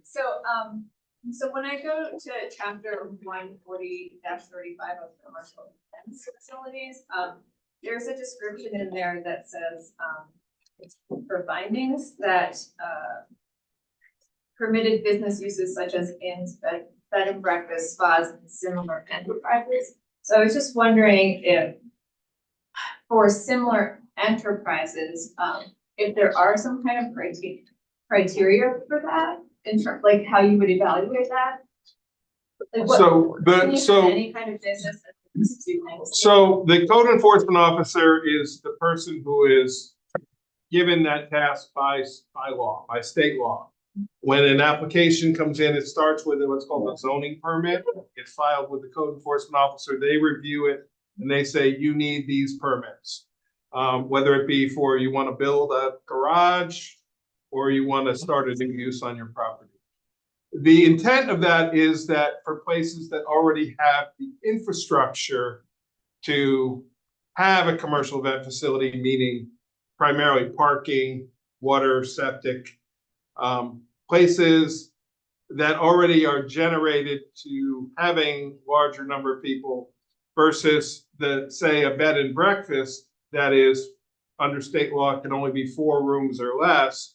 If they want to suddenly host weddings, the difference in cars coming there from 4 for 4 rooms of bed and breakfast plus the employees versus a wedding that's going to be 300 people. Now you need to be able to satisfy more infrastructure. So the intent of that section, and I can speak to it because I'm the one who wrote it, was that, but ultimately the code enforcement officer is the only person that has that power to say, this is where it goes, this is where it doesn't. It then could potentially go to the planning board as a commercial event facility, and they review it under that section of code in terms of the criteria of the review. And they're reviewing the physical use of the property versus the needs of the use. Okay, so I live in R2 and there's a section of our area that there's like a sort of like one property that's zoned R5 and they're kind of completely surrounded by residential area. It almost looks like spot zoning, but maybe historically it isn't spot zoning, but it looks kind of like spot zoning. And since you're going through the code now and changing different people's properties and rezoning it, is that something that you would look at? So the short answer is yes. To clarify what spot zoning is, spot zoning doesn't mean a single parcel is zoned differently than the rest. It could be a historical thing of the uses that are allowed on that property. It could be the size of the parcel that makes it be, I'm just all the possibilities. I don't know the particular one you're talking about, but it could be the size of the parcel. It could be the topography of the parcel that doesn't make it fit the surroundings. So spot zoning is not, there's a single spot here, a single spot here. It's when you're doing something just to benefit and not for the general zoning of the community. So that clarification of why that exists is it's likely it's a predated use that is approved for that use, so it is still being zoned as is, so that current approved use is still allowed. Yeah, so just to speak to what this gentleman was just saying, like a lot of these properties are being reconsidered in relationship to the properties nearby. So I'm kind of wondering if, you know, if something is within a residential area, are you looking at these competing kind of needs of a property owner versus a residential area and like considering rezoning so that it's not grandfathered in for the next owner to have sort of like the standards that are in place now? So to clarify that, once a use is allowed, even if the zoning district changes, the use stays with the land. So approvals of from the planning board, from the code enforcement office, whatever the various approvals are, the zoning board of appeals, land use approvals stay with the land. As land is sold, bought and sold, or sold and bought, it stays with it as long as that use continues to exist. Right, so say. If that use dies off over a period of time, and our code is specific as to the amount of time the use, if the use stops for a period of time, it cannot be reinitiated. So the short answer is the zoning is not being done just because of the use. It's a combination of the use and other factors. So the short answer is yes. If you think there's a parcel that should be considered, we'll take that feedback. I think your question though also points to some of the challenges we have as a board and why we want feedback, because you have to strike a balance between the needs of neighbors and what their expectations are with the needs of the landowner. And so, you know, some people may say, we don't want to have a commercial events facility here, but someone else will say, well, I bought that property because I was allowed to do that and I want to do that. So that's the balance that we're constantly trying to. We're gonna letting catch everyone everybody before we come back for second questions. Understood. Understood. We're not There was going someone anywhere. else You can in still stay that row later. with a question. Was Yeah, someone- we want to be fair to everybody, so. I think it would be helpful for people who do have issues to understand clearly that beyond today, they have the ability to submit in a certain fashion. Like, I am submitting an X request that I be reconsidered for my parcel. That would help everybody get their chance to speak there. Also, you mentioned the code enforcer. So this is like a naivete on my part, understanding where the code and the zoning connect. We're making a lot of changes which are affecting a lot of people, and there are some pre-existing issues that are problematic between business use and residential use. Everyone's needs to be respected. But this sort of mythical code enforcer, I'm pretty sure is one guy. And so I am concerned that our town is growing so rapidly that we don't have the infrastructure in place to handle a lot of these changes. So the moratorium was very helpful because that gave you guys time to do this. I think that was great. And I understand we can't have a moratorium on event spaces at this point. But we really need to consider how all of this is going to play out. It's great to have zoning, it's great to have code, but if nobody follows the code, nobody follows the zoning, where does that leave us? So- We have one person, I personally would like to see, I know the town of New Paltz has 3 people doing a similar job. I know in the town of Rosendale, there's a police force. So if your neighbor is doing something that may be compatible with zoning, but is incompatible with law or say state laws, who do you call? So you asked a lot of questions, so let me clarify. It's a code enforcement building department. It's not just, there is one code enforcement officer. We have one we have 2 fire and safety inspectors who also have similar authority. So they're both part-time. So we have 1 full-time person. We have 2 part-time people.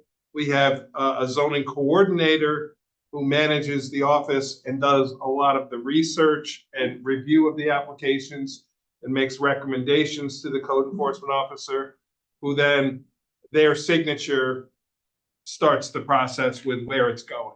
And then we also have a deputy town clerk who works part-time in that office and part-time in the code. When I started as supervisor, we had 2 people. So we have made changes. We've added more staff. We continue to review our needs and determine if we think we need more staff. Obviously, with more staff comes more expense. Now, in terms of enforcement, the term code enforcement officer is a bit of a misnomer. It means they're like a police officer. They can issue a violation. They can't mandate enforcement, only the courts can. They can send a violation notice. Traditionally, the first thing is a warning. You are in violation of XYZ. You have this many days to remedy it. Please send us the notice of your remedy, or if we don't hear from you, we're going to come re-inspect. Many times, things are addressed. Every complaint that is brought is not always a violation of the code. Sometimes it's simply a neighbor-to-neighbor dispute. Also, if it's a deed restriction or something, the town is not empowered to enforce deed restrictions simply because the town is not a party to the creation of that deed. That's a civil matter between neighbor to neighbor. I know people think that their town should be able to solve neighbor to neighbor problems. Not only can we, no, but I'm just trying to explain the different types of things that happen. So, and the code and the zoning is a part of the code. It is all one code. So. I just would like to applaud you in how you have managed to grow so far. I truly see how much work you guys have done. And I really appreciate that you are expanding the town, and everybody knows that costs money. But we need that. We really do. So I would like to encourage you to consider that further. My understanding, my experience has been certain complaints are not given consideration. So it would be great if there was a mechanism for specifically maybe on the website. If you have a concern about the zoning of your parcel, you do X, Y, and Z, you submit it to this person. If you have a complaint about not like a neighbor, if there's an issue with how something is being played out with the current, you send it to this email and then it gets posted somewhere, because people just make complaints and it kind of goes into a void and a citation or a violation is not given. We don't know how many warnings someone's had. We don't know where it goes from there. So do we, maybe we have to send a certified letter to the town if there's a complaint?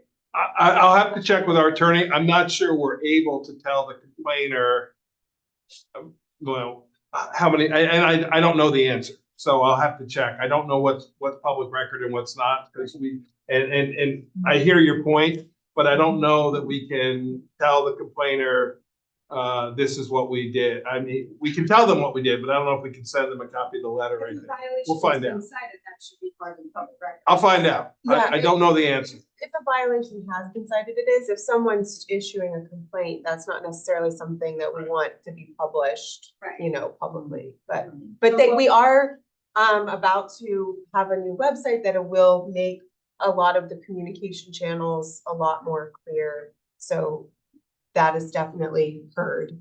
And then also one thing that wasn't mentioned is we are actually in the process of expanding the enforcement capabilities of the code enforcement office. So we will have another full-time staff member that is able to issue violations soon. We're waiting for the county to approve different the positions. I think some of that is technical, right? So when you look at it, you should probably If we look can- at if a we can- workflow tool that actually, check like a ticket. Sir, I apologize, but who let You have this, it? yeah. And then Okay. there's another, Whether there's it's someone, public record or not, and while our website is getting up and running, we should probably have a clear process that we can share with everyone for. the same. The process is clear. They can. We were finishing out that third row of seats right here. Okay, I am being proposed to be zoned from rural 5 to rural 10. I adamantly oppose the zoning. I mentioned it to somebody in a previous meeting. And a lot of it has been echoed here about, 23 years of sacrifice and paying taxes and mortgages. And now my property will be worth less for my children and my legacy. So that's just my statement, and I've said it before, but in past meetings, I've heard that of everything that's going to PL 10, only about 70 out of the over 200, and my numbers might be wrong, are owned by families.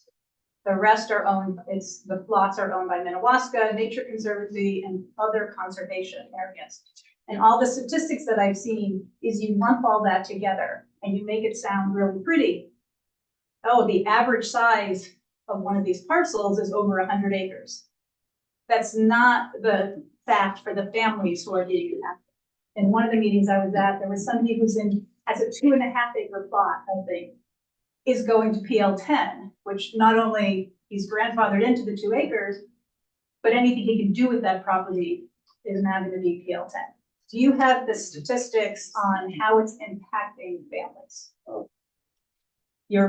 All of your statistics that I've seen include us in with Minnewaska. So those statistics that you're quoting was asked by one specific resident who asked me for that very question. So that's why I calculated that.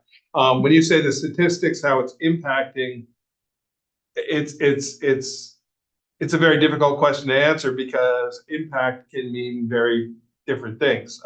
Some people, a number of people have, and we've spoken to this before, where the transition from the state land to is the areas where we had a lot of questions. Where do we stop? Where do we start? We did not look at who owned properties when we started this process. And there was a reason for that, because land use is not about who owns the property. It's about the property itself and how it appropriately fits. The comp plan is very clear in that it's an area in the Catskills and an area in the Shawangums that is designed or specifically called out to be preserved because of its ecological importance. It's the location, the distance from public roads, and the density of what it should be. So all that being said, and I've said, you probably, if you've been to previous meetings, you've heard me say this, we got some wrong. And if we have you on the list, we will certainly take a look at that. But the criteria that was used was size of parcels. If there is indeed a 2.5 acre parcel that we zone PL 10, then we flat out made a mistake on that one. That should not have happened. If it was but quite frankly, if it was zoned R5 and it's 2.5 acres, they could build a house there, and that's about all they could do, because even a 5 acre zoning, they couldn't do another use because they only had 2.5 acres. So unless it was zoned 2 acres or less, actually at 2.5 acres, it would have to be 1 acre or less to be able to do a second use on them. Most of those are either vacant land or the parcel owner only wants a residence on there. So the short answer is that we've said the criteria many times. Things were done by location, not by who owned it. We used the state as an example only because I was specifically asked how many of these are owned by organizations and how many are owned by private landowners. And it did come out to about 70 parcels of the 200 and some that were being changed that are owned by private landowners. But it was the location of where they are that caused the impetus for the change. So we have your parcel information, correct? I believe, yeah. Yes, yeah. Yeah, and if you want to give it to us again, if we get it twice, it doesn't hurt. So Did that answer your question, though? Yeah, I just was wondering if, besides the 70, if you could go further and get us the information that shows what the average size of those parcels are. I could do that. sure. Yeah, we have a spreadsheet. Yeah. Yeah, I mean, it was a very quick just math number of how many parcels versus how many acres, one divided into the other.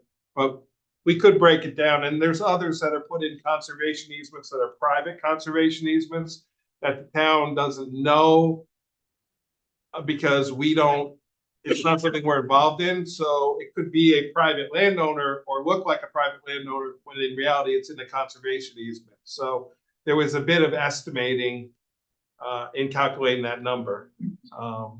But that was done for a very specific request by one person. And then he shared all the information, but it wasn't meant as a generalized answer. It was meant as an answer to his specific request. So, Person, Let's keep going down. keep going down that row. It's in the vein, I think, of what you were talking about. I'm curious because I'm designated R5 and then talking about PL10.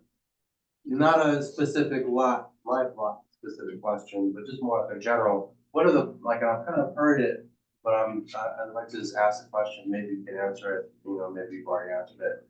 Is what is the criteria for making a determination between an R2, R5, and a PL10? Like, what are the benchmarkers that you're using actively to make those determinations? So the R2 are primarily smaller lot sizes, acreage sizes. Most of them are on existing town roads, that they front town roads. If you look at the current zoning map, that's the yellow district. Is it acreage specific? It's not acreage specific, but it is kind of somewhat. It's, it's not a one size fits all, but it's probably like 5 acres or less. It's fronting on an existing town road. The R5 is more larger parcels, 5 acres or probably 10 acres or greater. Okay, so also the R5, the criteria, and when it was done in 09, we overlaid all the wetlands in the town. And if properties were a considerable amount of wetlands or floodplain, the thought was that even in a smaller acreage, they probably were not as developable, that they could be subdivided. So they became R5. The PL10, we started from the edges of the town, the Shangum Mountain Edge and the Catskill Mountain Edge, and sort of worked our way down, looking at larger parcels, looking at existing access, meaning existing town roadways. Some of them have right-of-way accesses. And the question was, use, for example, a 50-acre parcel. It was a matter of under 5-acre zoning, somebody could put 10 houses there, whereas under 10-acre zoning, potentially they could put 5 houses there. So it was a balance between, is this an appropriate site for 10 houses, or is this more appropriate for 5 houses? So it's not a science by any means. It's an opinion of the 5 board members and the committees that existed prior that made recommendations. And that's why exactly we're having these meetings. We want to hear from the residents to say, I think you're wrong, and we'll take all that back. And I'm sure there'll be a large number that will be changed either back to what they are now from the proposal, or they will be changed to something else in between. But to answer your specific question, the criteria, it was about location, size, ecological impediments, Road access, emergency services. A lot of factors go into it. And at the end, it is an opinion. I freely admit that. So, Appreciate that, thank you. yep. So we'll go down the back row now. I have a historical question. You mentioned 1962, when they first, was that when they first started zoning? So to my historical, and I only remember because I was born in 1962, to when I was planning board chair, I went back and did some research. And the best I can find, and I've quoted it often, is that town of Rochester first imposed zoning in 1962. Zoning in general has existed since the early 1900s in the United States and New York State. The town of Rochester first adopted a zoning and subdivision. It was actually a subdivision law at the time, but it involved zoning and subdivision in 1962. Since that time, there have been changes. The comp plan that we talk about referring to that was done in 2006, the previous one was from 1969. So 37 years evolved. As you can imagine, in 1969, town of Rochester was very different than in '06. That was a major change. There were two drafts that in between that were never adopted and never happened. The '06 was the one that finally got adopted. We've already discussed, we probably need to at least update our current one, maybe not a wholesale change, but it's just an evolution of, to give you an example, the '69 comp plan was based on Route 209. New York State was gonna move Route 209, so it didn't go through the hamlets. It bypassed them. It never happened, but the whole comp plan was based on that happening. So under state law, zoning law must now follow your comp plan. Back in the 70s and 80s, that law didn't exist. So any new zoning we do, we can't be contrary to our comp plan. We have to follow our comp plan. If we think our comp plan is wrong, then we need to change that, and then we change zoning to match our comp plan. So hopefully that answers. You had a question in the red hat, you're good? Yeah, thank you, Charlotte. Okay, yeah, we'll go around the back of the room now. So I have three quick questions. One is, you mentioned, and I understand for event applications that are in process right now, legally that you can't just put a moratorium on them if they're on process. So this process started 2 years ago. When the building and subdivision moratorium happened, when was that timeline? I'm just trying to understand, when is there the start stop when things So are we- looked at? For a specific application, so we adopted the original moratorium in June of '22. It was for a 6-month period with 2 90-day extensions, which we took into effect. In June of '23, we extended it again until October 1st in hopes that we would have this sort of wrapped up. We realized we weren't going to. We extended it until December 15th. Again, in hopes we would have this wrapped up. We didn't. We let that expire only because to extend it, you need to sort of start the process of extending it about a minimum of probably 2 to 3 months before it expires. We held our public hearing on November 30th. There was a lot of outcry. It was too late to extend the moratorium. To initiate a new one couldn't have happened probably until at the earliest February or March. The county planning board we have to refer everything to the county planning board. They like moratoriums that have a start and end. To try to ask them to do another moratorium after we've just done one for 2 years would likely be denied. So a moratorium that's very specialized on a specific item like what was requested. If we were to do that, applications that are already in process, just like with the building moratorium, applications that were already in process were allowed to continue.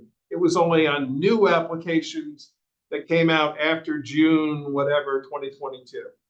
So there was a temporary halt of certain, and the code, the moratorium specifically stated, it was subdivisions, 3 lots or greater, structures, 4,000 square feet or greater. So it was on very specific items that would have large impacts on the town. 2 more questions? Yeah.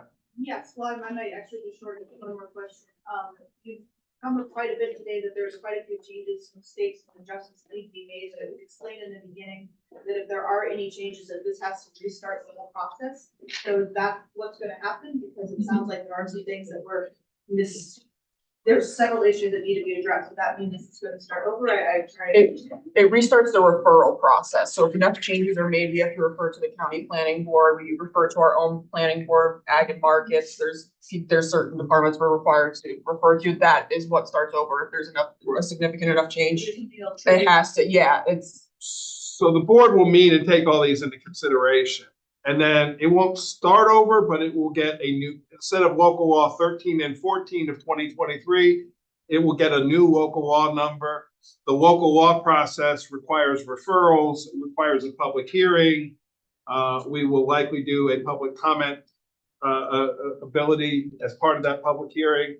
Well, we absolutely will. And then we can then either adopt that or we can make more changes. So we can, the process stays with this body, but the public gets input on any changes we've made.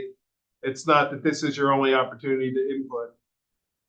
My last little tiny question, the third one was, when there's a notice of a proposed applicant and a landowner wants to make a change and notice goes out to 500 neighbors, 500 feet away, where, is that in the town code, or is that? That is in the town code, so, bounding owners, any application in front of the planning board that has a public hearing attached to it for a subdivision or for an application, and I believe also for the zoning board of appeals, under our law, every property within 500 feet of that property gets a mailing from the planning board. The applicant pays for that postage, and it's a notice of the public hearing. And every application that goes to the planning board, except for a lot line adjustment, which is simply two lots side by side that's moving the line, that doesn't require a public hearing. That's an internal thing between those two landowners. It's not a change of use, it's just a change of the lot line. Right, so. So, but, and then the same with the town board. All public hearings are noticed on the town website. If you subscribe to the town website, every time there's a news item, which is where our public hearings are noticed, you'll get an email. You can click on that email. And one of the things that Aaron brought up, you can also go back to the original public hearing notice for local law 13 and 14. There's a PDF you can click on there and you can see the code, or you can go to it through the codes and ordinances section. Okay, very helpful. I will sign up for that. And my question comes also because of a site plan application, and I'm a little over 500 feet away. It wasn't a one. Yeah, and 500 is, and the 500 is picked because that's the state designation also for certain notifications. So in order to be consistent, I realize 500 is kind of arbitrary, but the basis for it is based in state law. And that's how we. But thank you very much, and thank you for all your time. Thank you. Anyone else there on the side? Okay, let me come back to Ms. Bandelia, so we'll work our way back on a second round here. Several points of concern, changes. Major changes in the commercial zoning on 209, I believe will hamper any future growth along the state highway. And as more people come to the town of Rochester to fill all these proposed residential sites, there will be a bigger need for more convenient shopping in our area. This proposed zoning would create the demand for residents to go out of town to provide for everyday needs. This also ensures lower sales tax advantages to the community. The major zoning change along 209 should seriously be further considered. And there are some subdivisions of property in the community that don't seem to make sense. Has the topography of all the parcels been sensibly studied? Have mountains of rock, the streams and flooded fields been fully studied before subjecting them to radical, not so creative zoning changes? Best to go back to review and walk the actual parcels, which sounds like you'll probably be doing some of. Considerations of noise and lighting codes need to be reviewed and enforced. The same for all concerned. Lights on high poles, shining lights on adjacent properties have not been appropriately addressed by the town or by the building inspector. The same is true for the noise ordinance. These violations should be addressed. Ackwood Speedway. Will this promote more noise, more traffic, along with their changes? The track will be used more frequently for larger crowds. Have the speedway pollution issues never been resolved? As I know, for a period of time, this was a big thing. Will what kind of runoff onto other properties still exists. Of course, noise problems. That sounds like it's all in the works right now. Another concern is the future of the Granite Hotel. Increasing street gossip has it that the Granite is becoming home for illegal alien migrants. Is the town of Rochester becoming a sanctuary town? It is time for the supervisor to inform the residents what is actually happening. It is my understanding that Granite has major restoration needs to be able to become viable to accommodate guests for active business again in any form. What is our town's building inspector? What's his role and what's he doing about it? And what about the health department? And how is this sanctuary town going to affect the residents of the town? Taxes up or whatever. Our town has much to review, and I hope it is totally transparent and done in total respect of the taxpayer residents of our community. Thank you. So many of your questions were not particularly about zoning, but since you brought them up, and I'm going to respond. So there is no application in front of the town right now from the Hudson Valley Resort. There was an inquiry, and that's all it was. We told them that if they wanted to change their use from a hotel to a boarding house, they would have to apply for such. There is no application. The health department absolutely would be involved. The code enforcement officer called the health department, who oversees all community health, community water and sewer facilities, of which a hotel classifies, to find out the status of their county health permit. And as far as the rumor mill, I've heard the same questions, and there's nothing in front of the town. There is no proposal. The town is not becoming a sanctuary city. That's good. None of this is all the result of,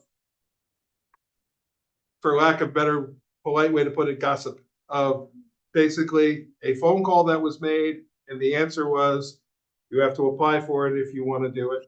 It will go through the process. That gossip has been spreading Understood. rapidly. We, as the five of us, can't control gossip. Social media spreads it faster than we can answer, but I'm giving you the answer right now to the direct questions you asked. There is no application. There is nothing moving forward at this moment. It's also not a town board decision. It's also not a town board decision. Your point about sales tax, to just clarify, the town does not get sales tax just from businesses in the community.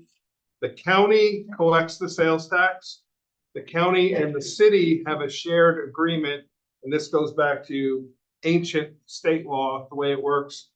They give the towns 3% of the sales tax that is collected, that is split up equally amongst the towns based on assessed value.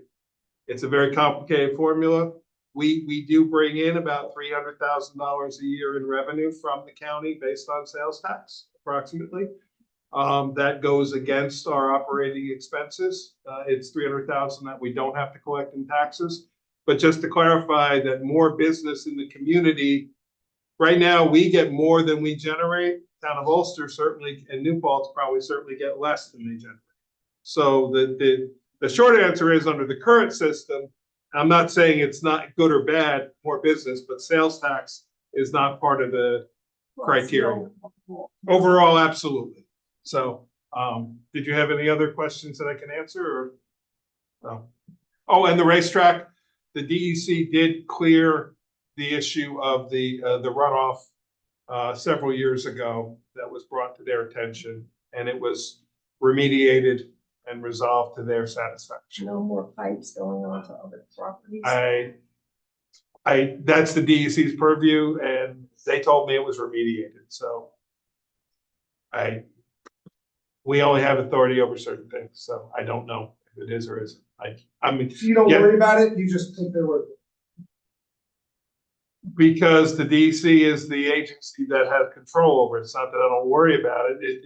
The DC is the state agency that deals with stormwater runoff and pollution of streams. And they are the authority. I'm not saying I don't worry about it, but I'm just saying that they have sent me certification that the violation or the issue that was in question was resolved.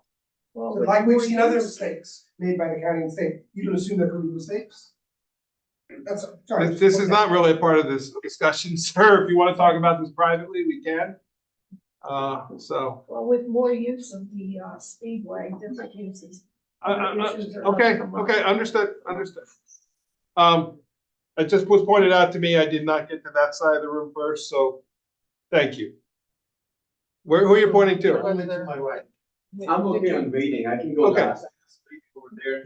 Yeah, I mean, we're trying to get to everybody. I apologize. People's hands are up and down and we're trying to get to everybody. Would it be easier if we break out so that there's? Yeah, I no think a lot of open the answer questions now are more specific questions.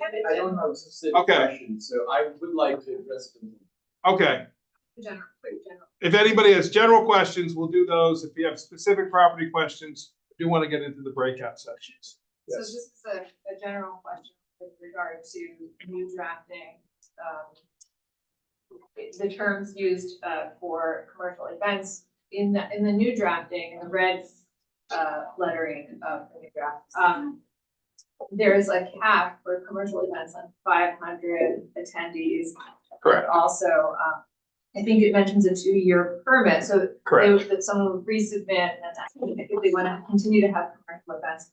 So my question is, does a proposal currently being considered by the planning board, can the planning board, do they have authority to kind of make their decision contingent upon standards that will be held for the wider community going forward, that they're aware of, that they know about?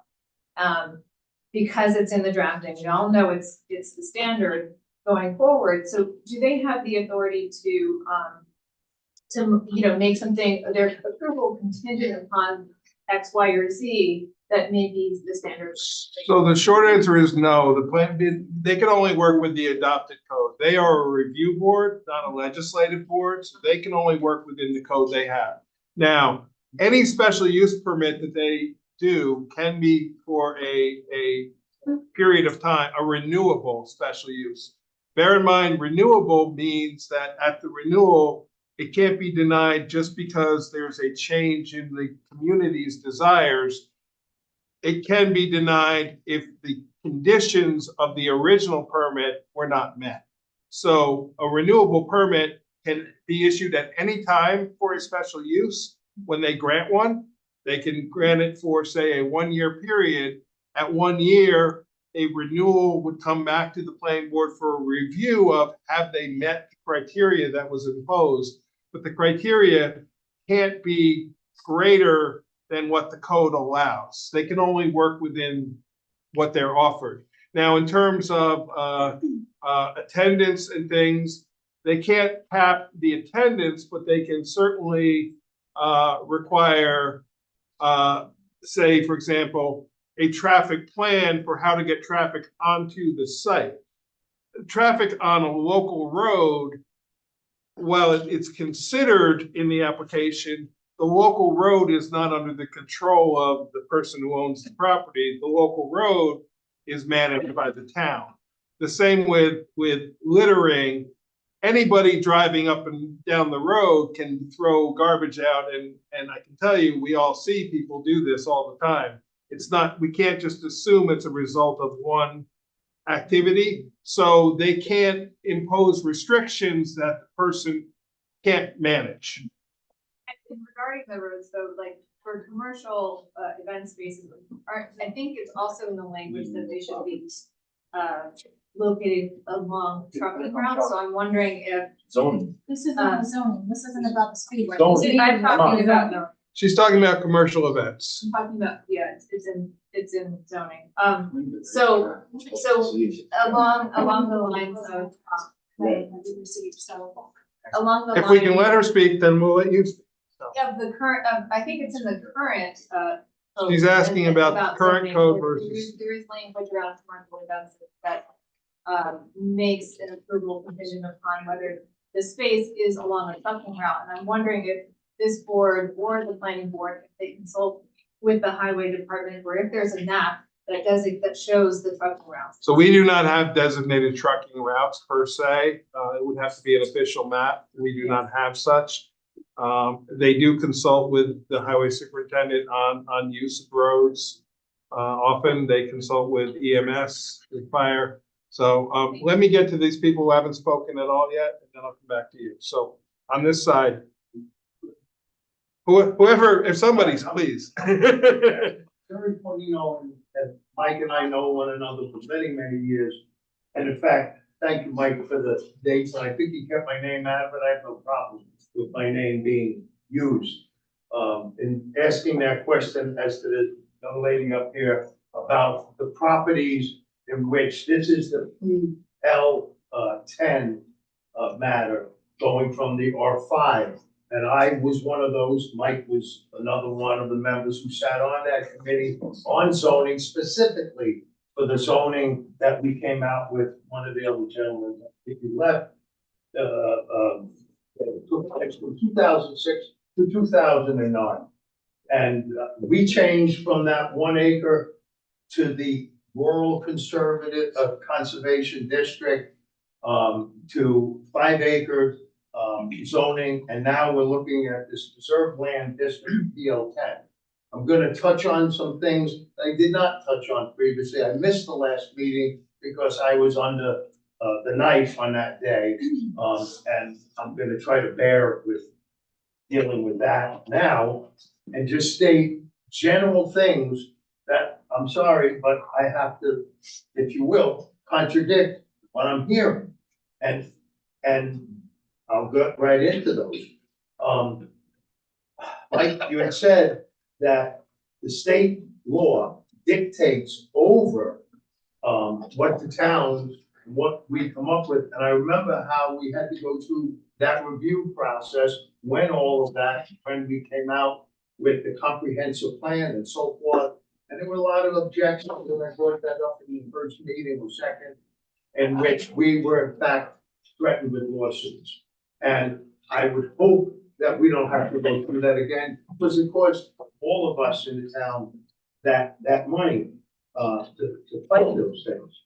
However, a more one of the things that is really troubling is use stays with the land, as you explained to again one of the speakers here earlier, and there lies one of the problems that I'm seeing, that there is specific use that was put under that R5, under this districting, in which some of those parcels were in fact less than 5 acres, because we were under the general term when we started that committee, 1 acre building was what we had generally throughout the town.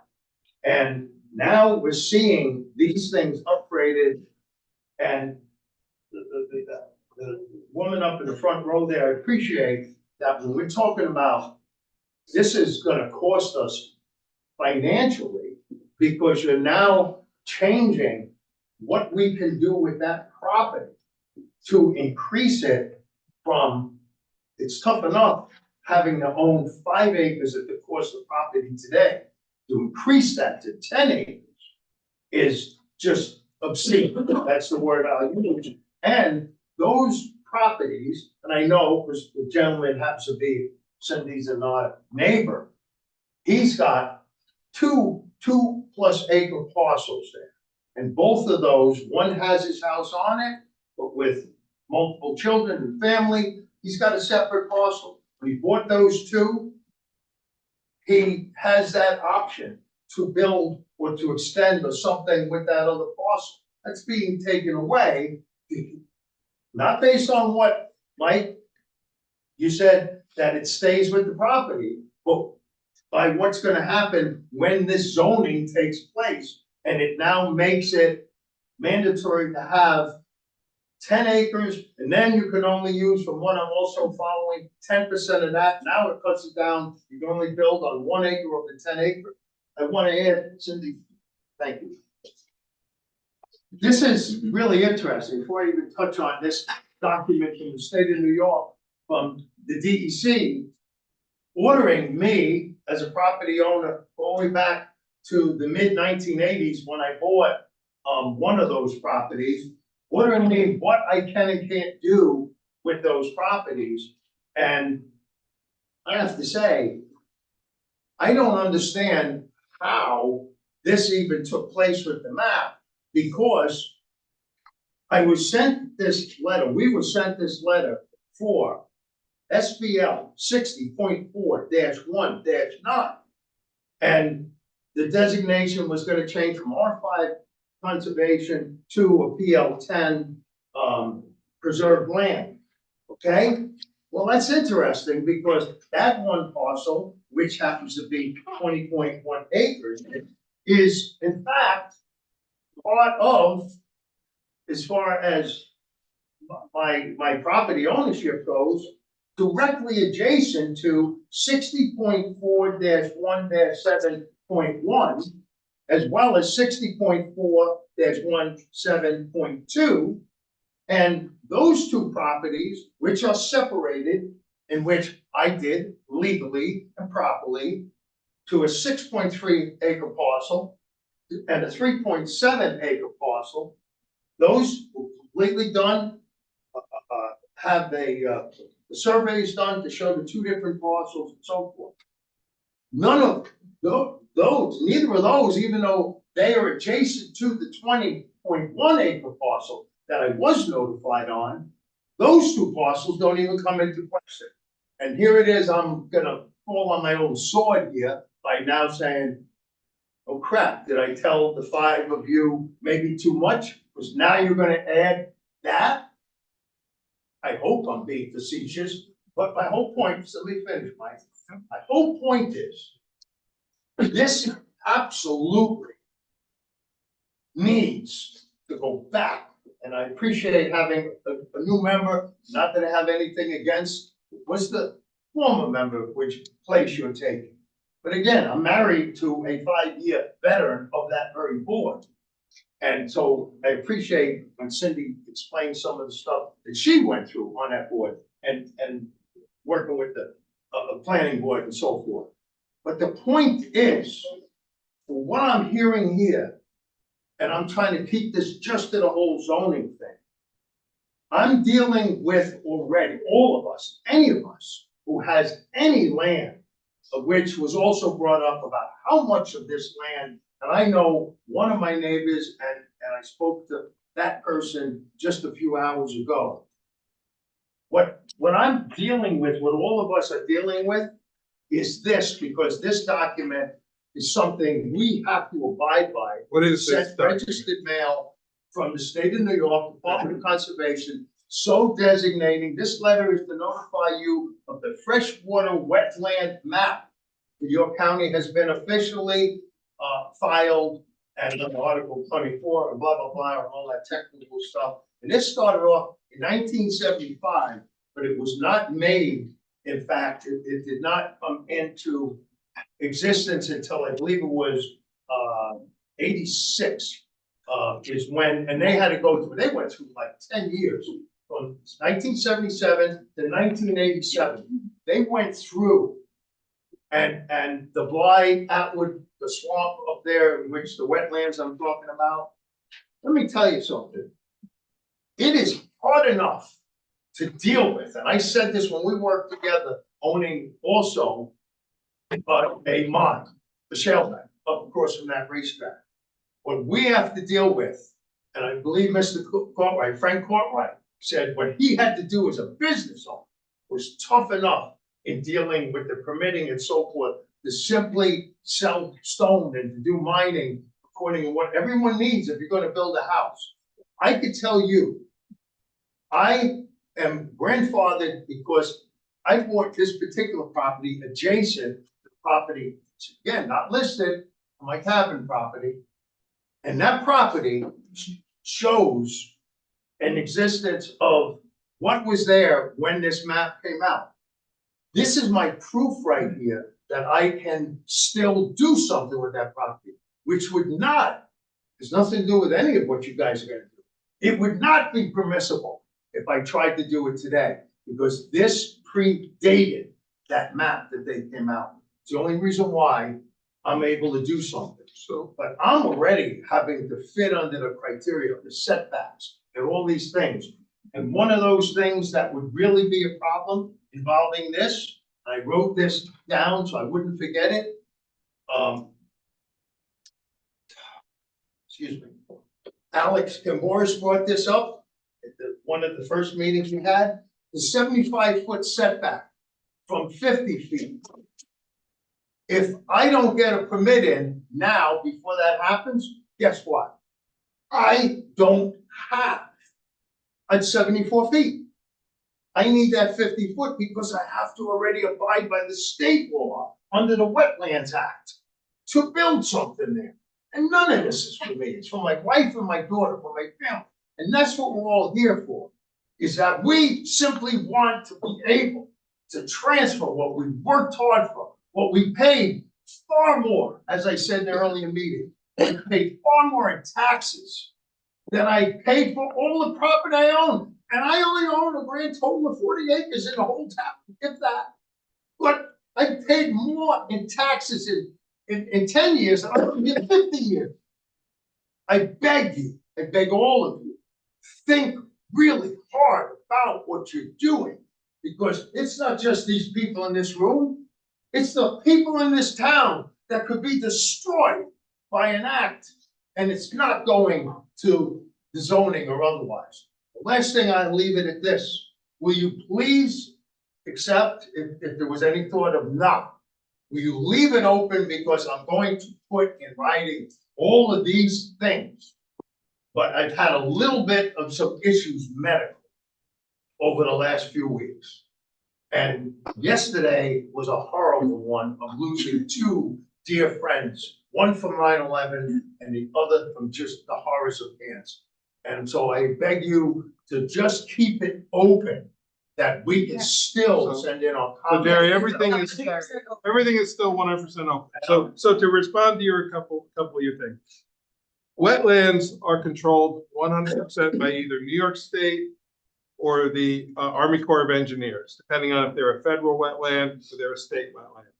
The town has to take wetlands into consideration when we're reviewing properties for approvals of where things go on those properties, but we don't have the purview to change. Now, what you have there is a delineation of the actual wetland on your property from the DEC.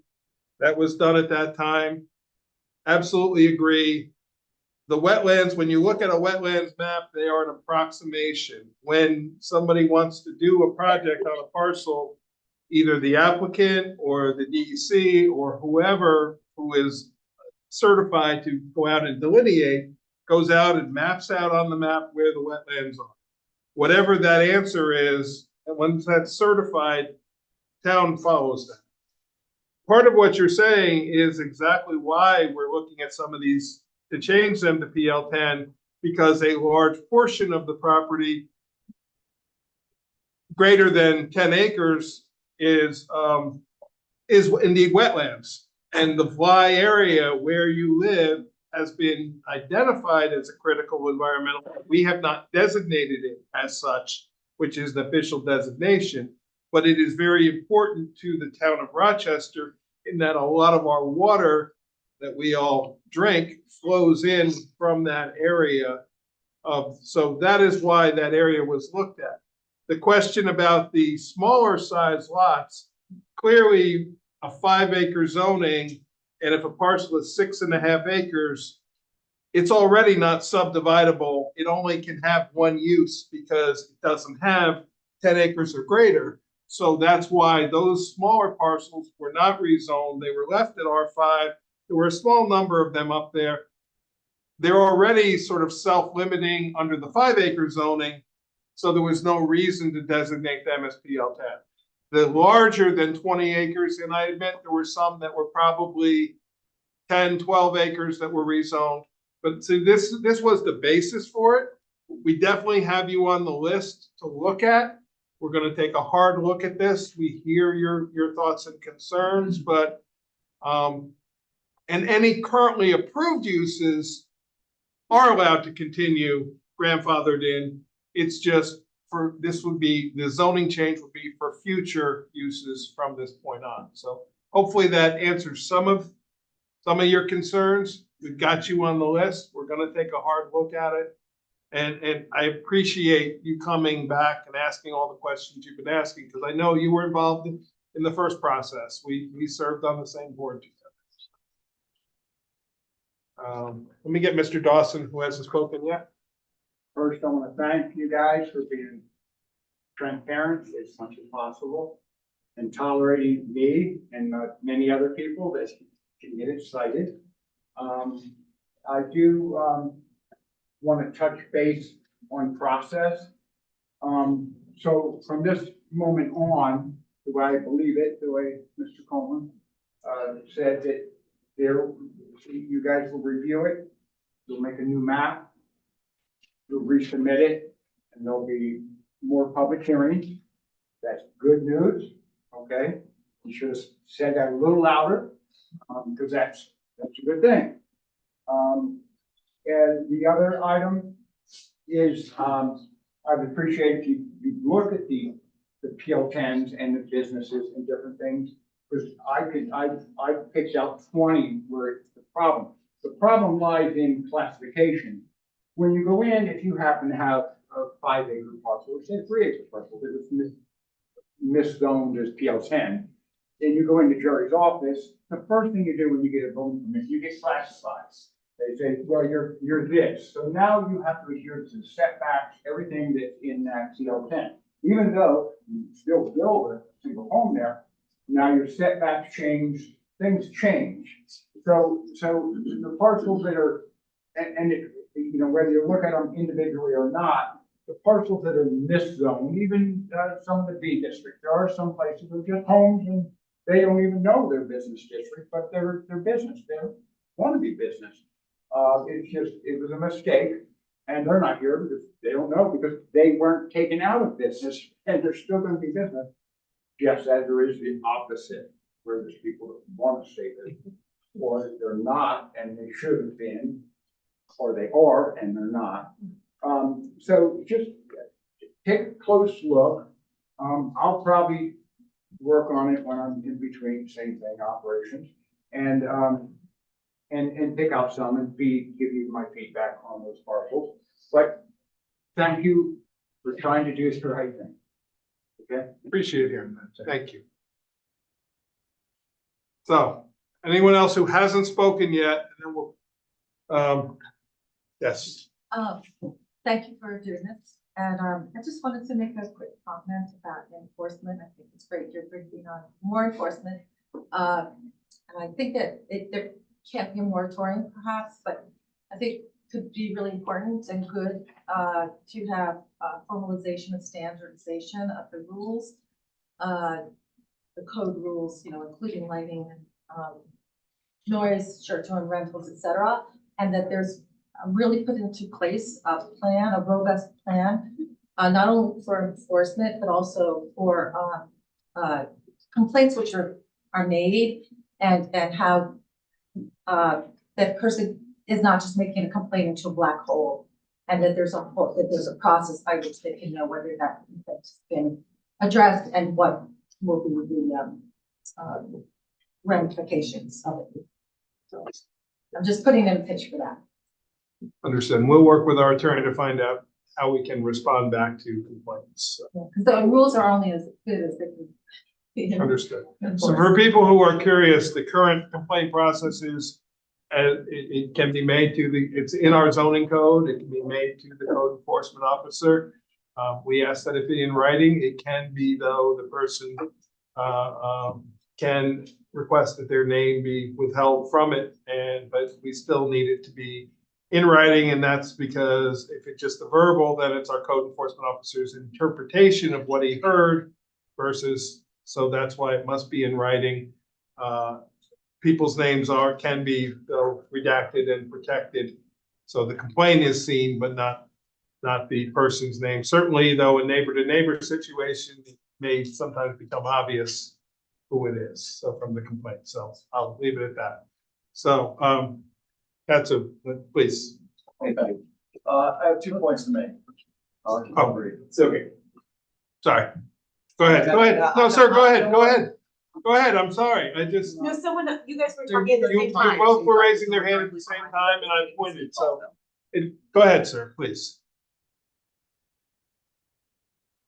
I'm curious, in the town of Rochester, how many main thoroughfares are there businesses to be on?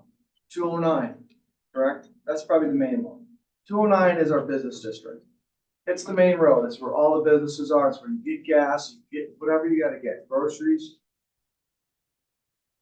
We have plenty of rural areas. I live on a dead-end road in a historic building that I restored. I don't want a business on my street. It's a lane, it's a dead end. I own a property on 209, it's its own business. If I can't have a business on 209, where can I have it? If 209 is gonna become some rural sanctuary for people who wanna like get fresh air from the city or whatever, it's gonna ruin the businesses in this town.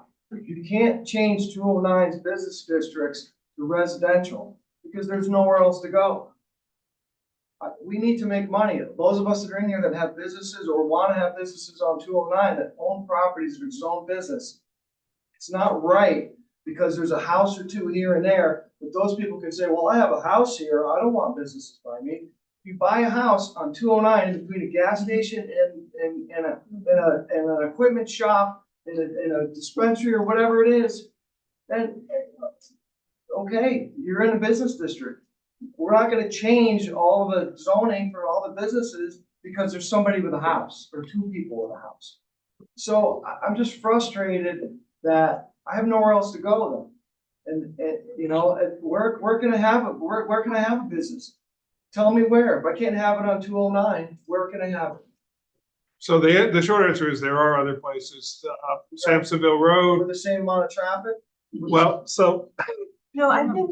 you've asked for an answer though, and No, you don't really want to hear the answer. So if you allow us to answer. We hear. So I we can hear have your- my business on like a nice cute side road. No, but I'm trying to, you asked me where else can you do it, and I'm trying to answer you, sir.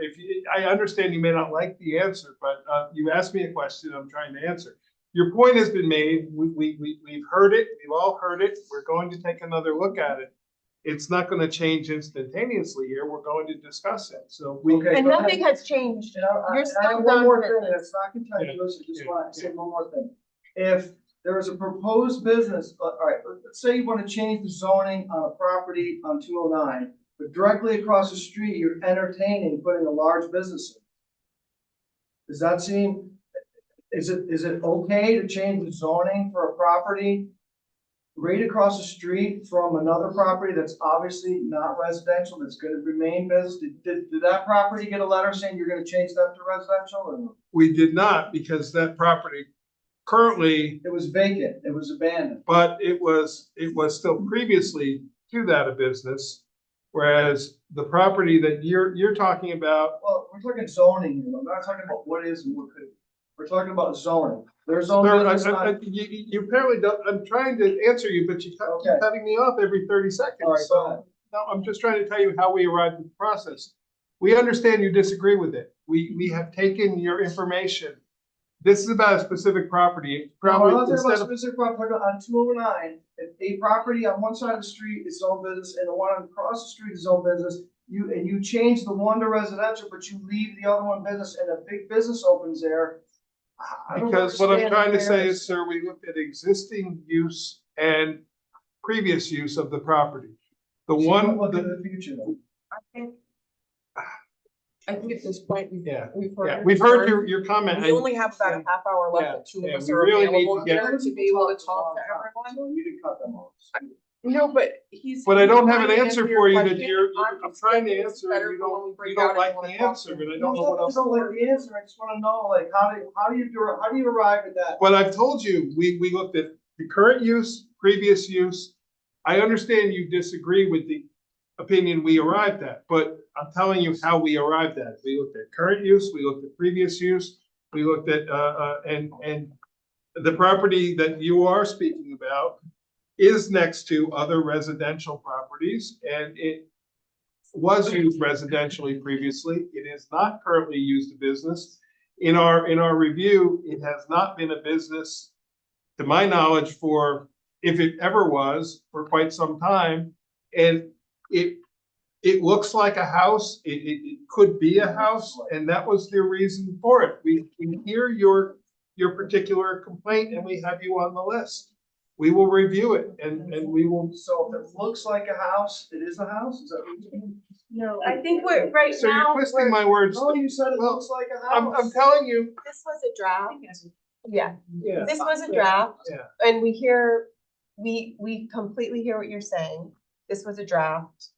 And, we're gonna go back to the drawing board on all of Yes. it. I know we had, And this is my life savings, I'm not Understood. here just to bust your balls. No, understood, sir, but you have to give us a chance to take action. You've made your point. We hear your point.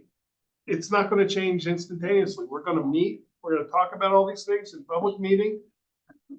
We will come out with an end result. It may be what you're asking for, in which case then we can all move on, but you have to give us a chance. You've made your point. We hear it, we understand it. I've got 4 points to make, but I haven't made my. Okay, Well, there's future hearings. there will be future hearings. I'll be here. Yeah, and your specific ask about your property, we will look at that and possibly leave it at B. Okay, thank you. So, anyone else? Katsu's been waiting patiently, so please let me. I appreciate it, thank you.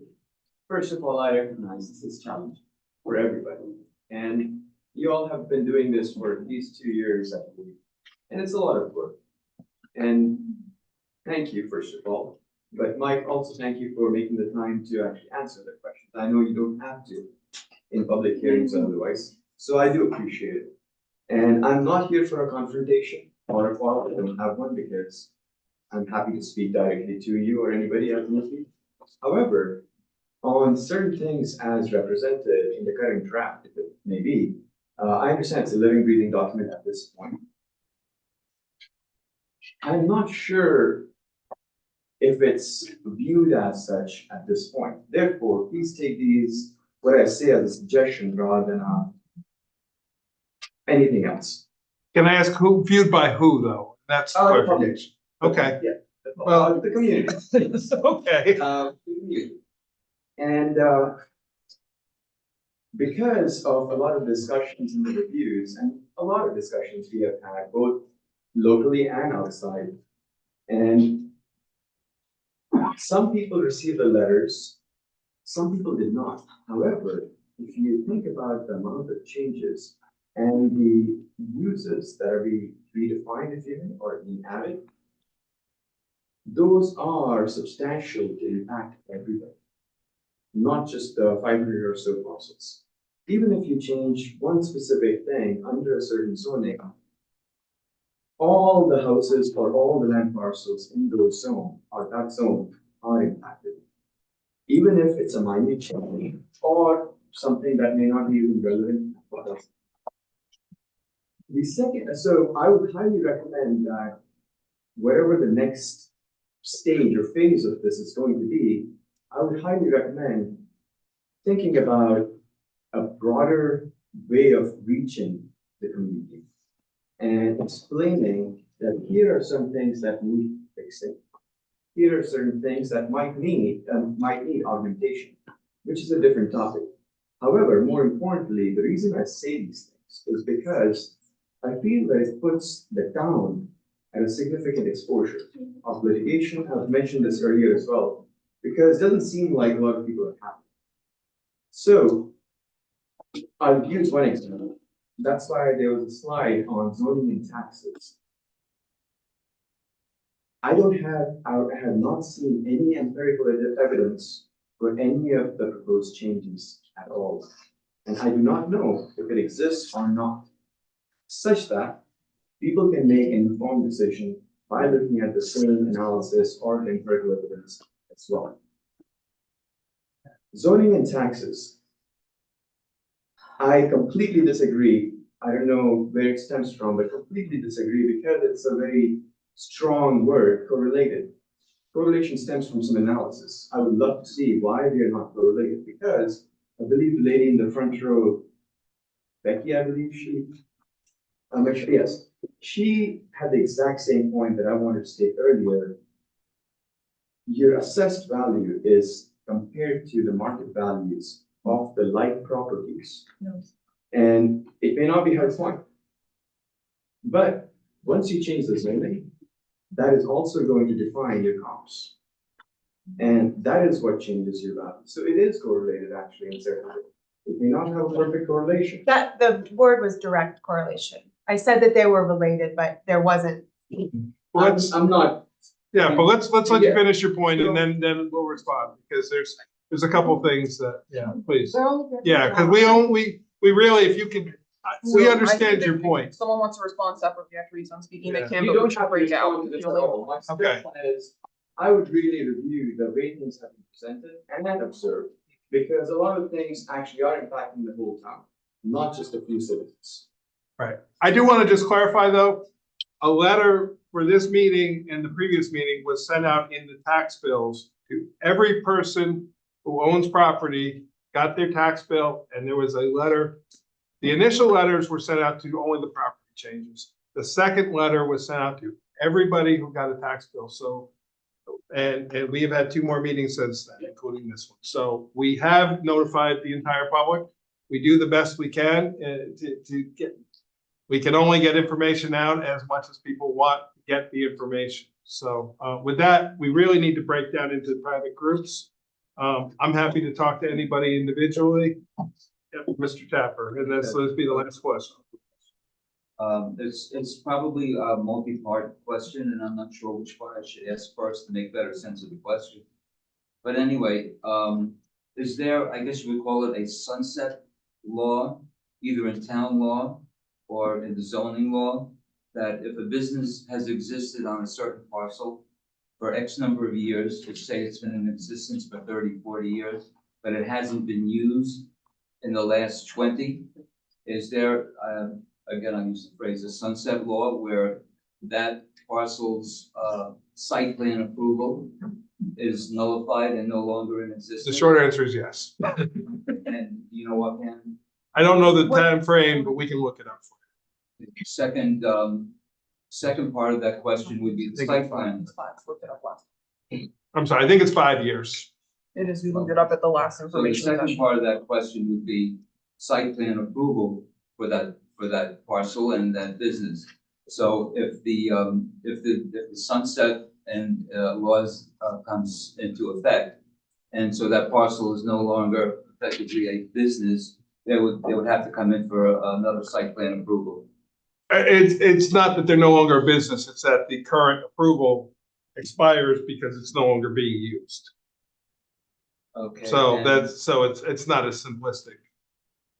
But yeah, if someone stopped the use that They stopped the required use. a site plan approval and then they needed if they wanted to redo that and that sunset period, they would have to get a new site plan. So if that quote business has not been used for 5 years, it would not be grandfathered in as a business use. Correct. Is that correct? Correct. So. They would have to reapply if it was allowed on. Okay, and so if you change the zoning on that particular parcel, it will no longer be able to operate as a business any longer if it doesn't fit It would into that depend on the zoning? current zoning, on the new zoning. So yes. I think that is- Okay, so we're gonna break out into, people have individual questions about their properties. If anybody has not already given us, or even if you already have, want to be added to the list for us to look at. How you gonna do this? We just walk up? We're gonna go to the maps where you can point to your property and Just grab something. grab one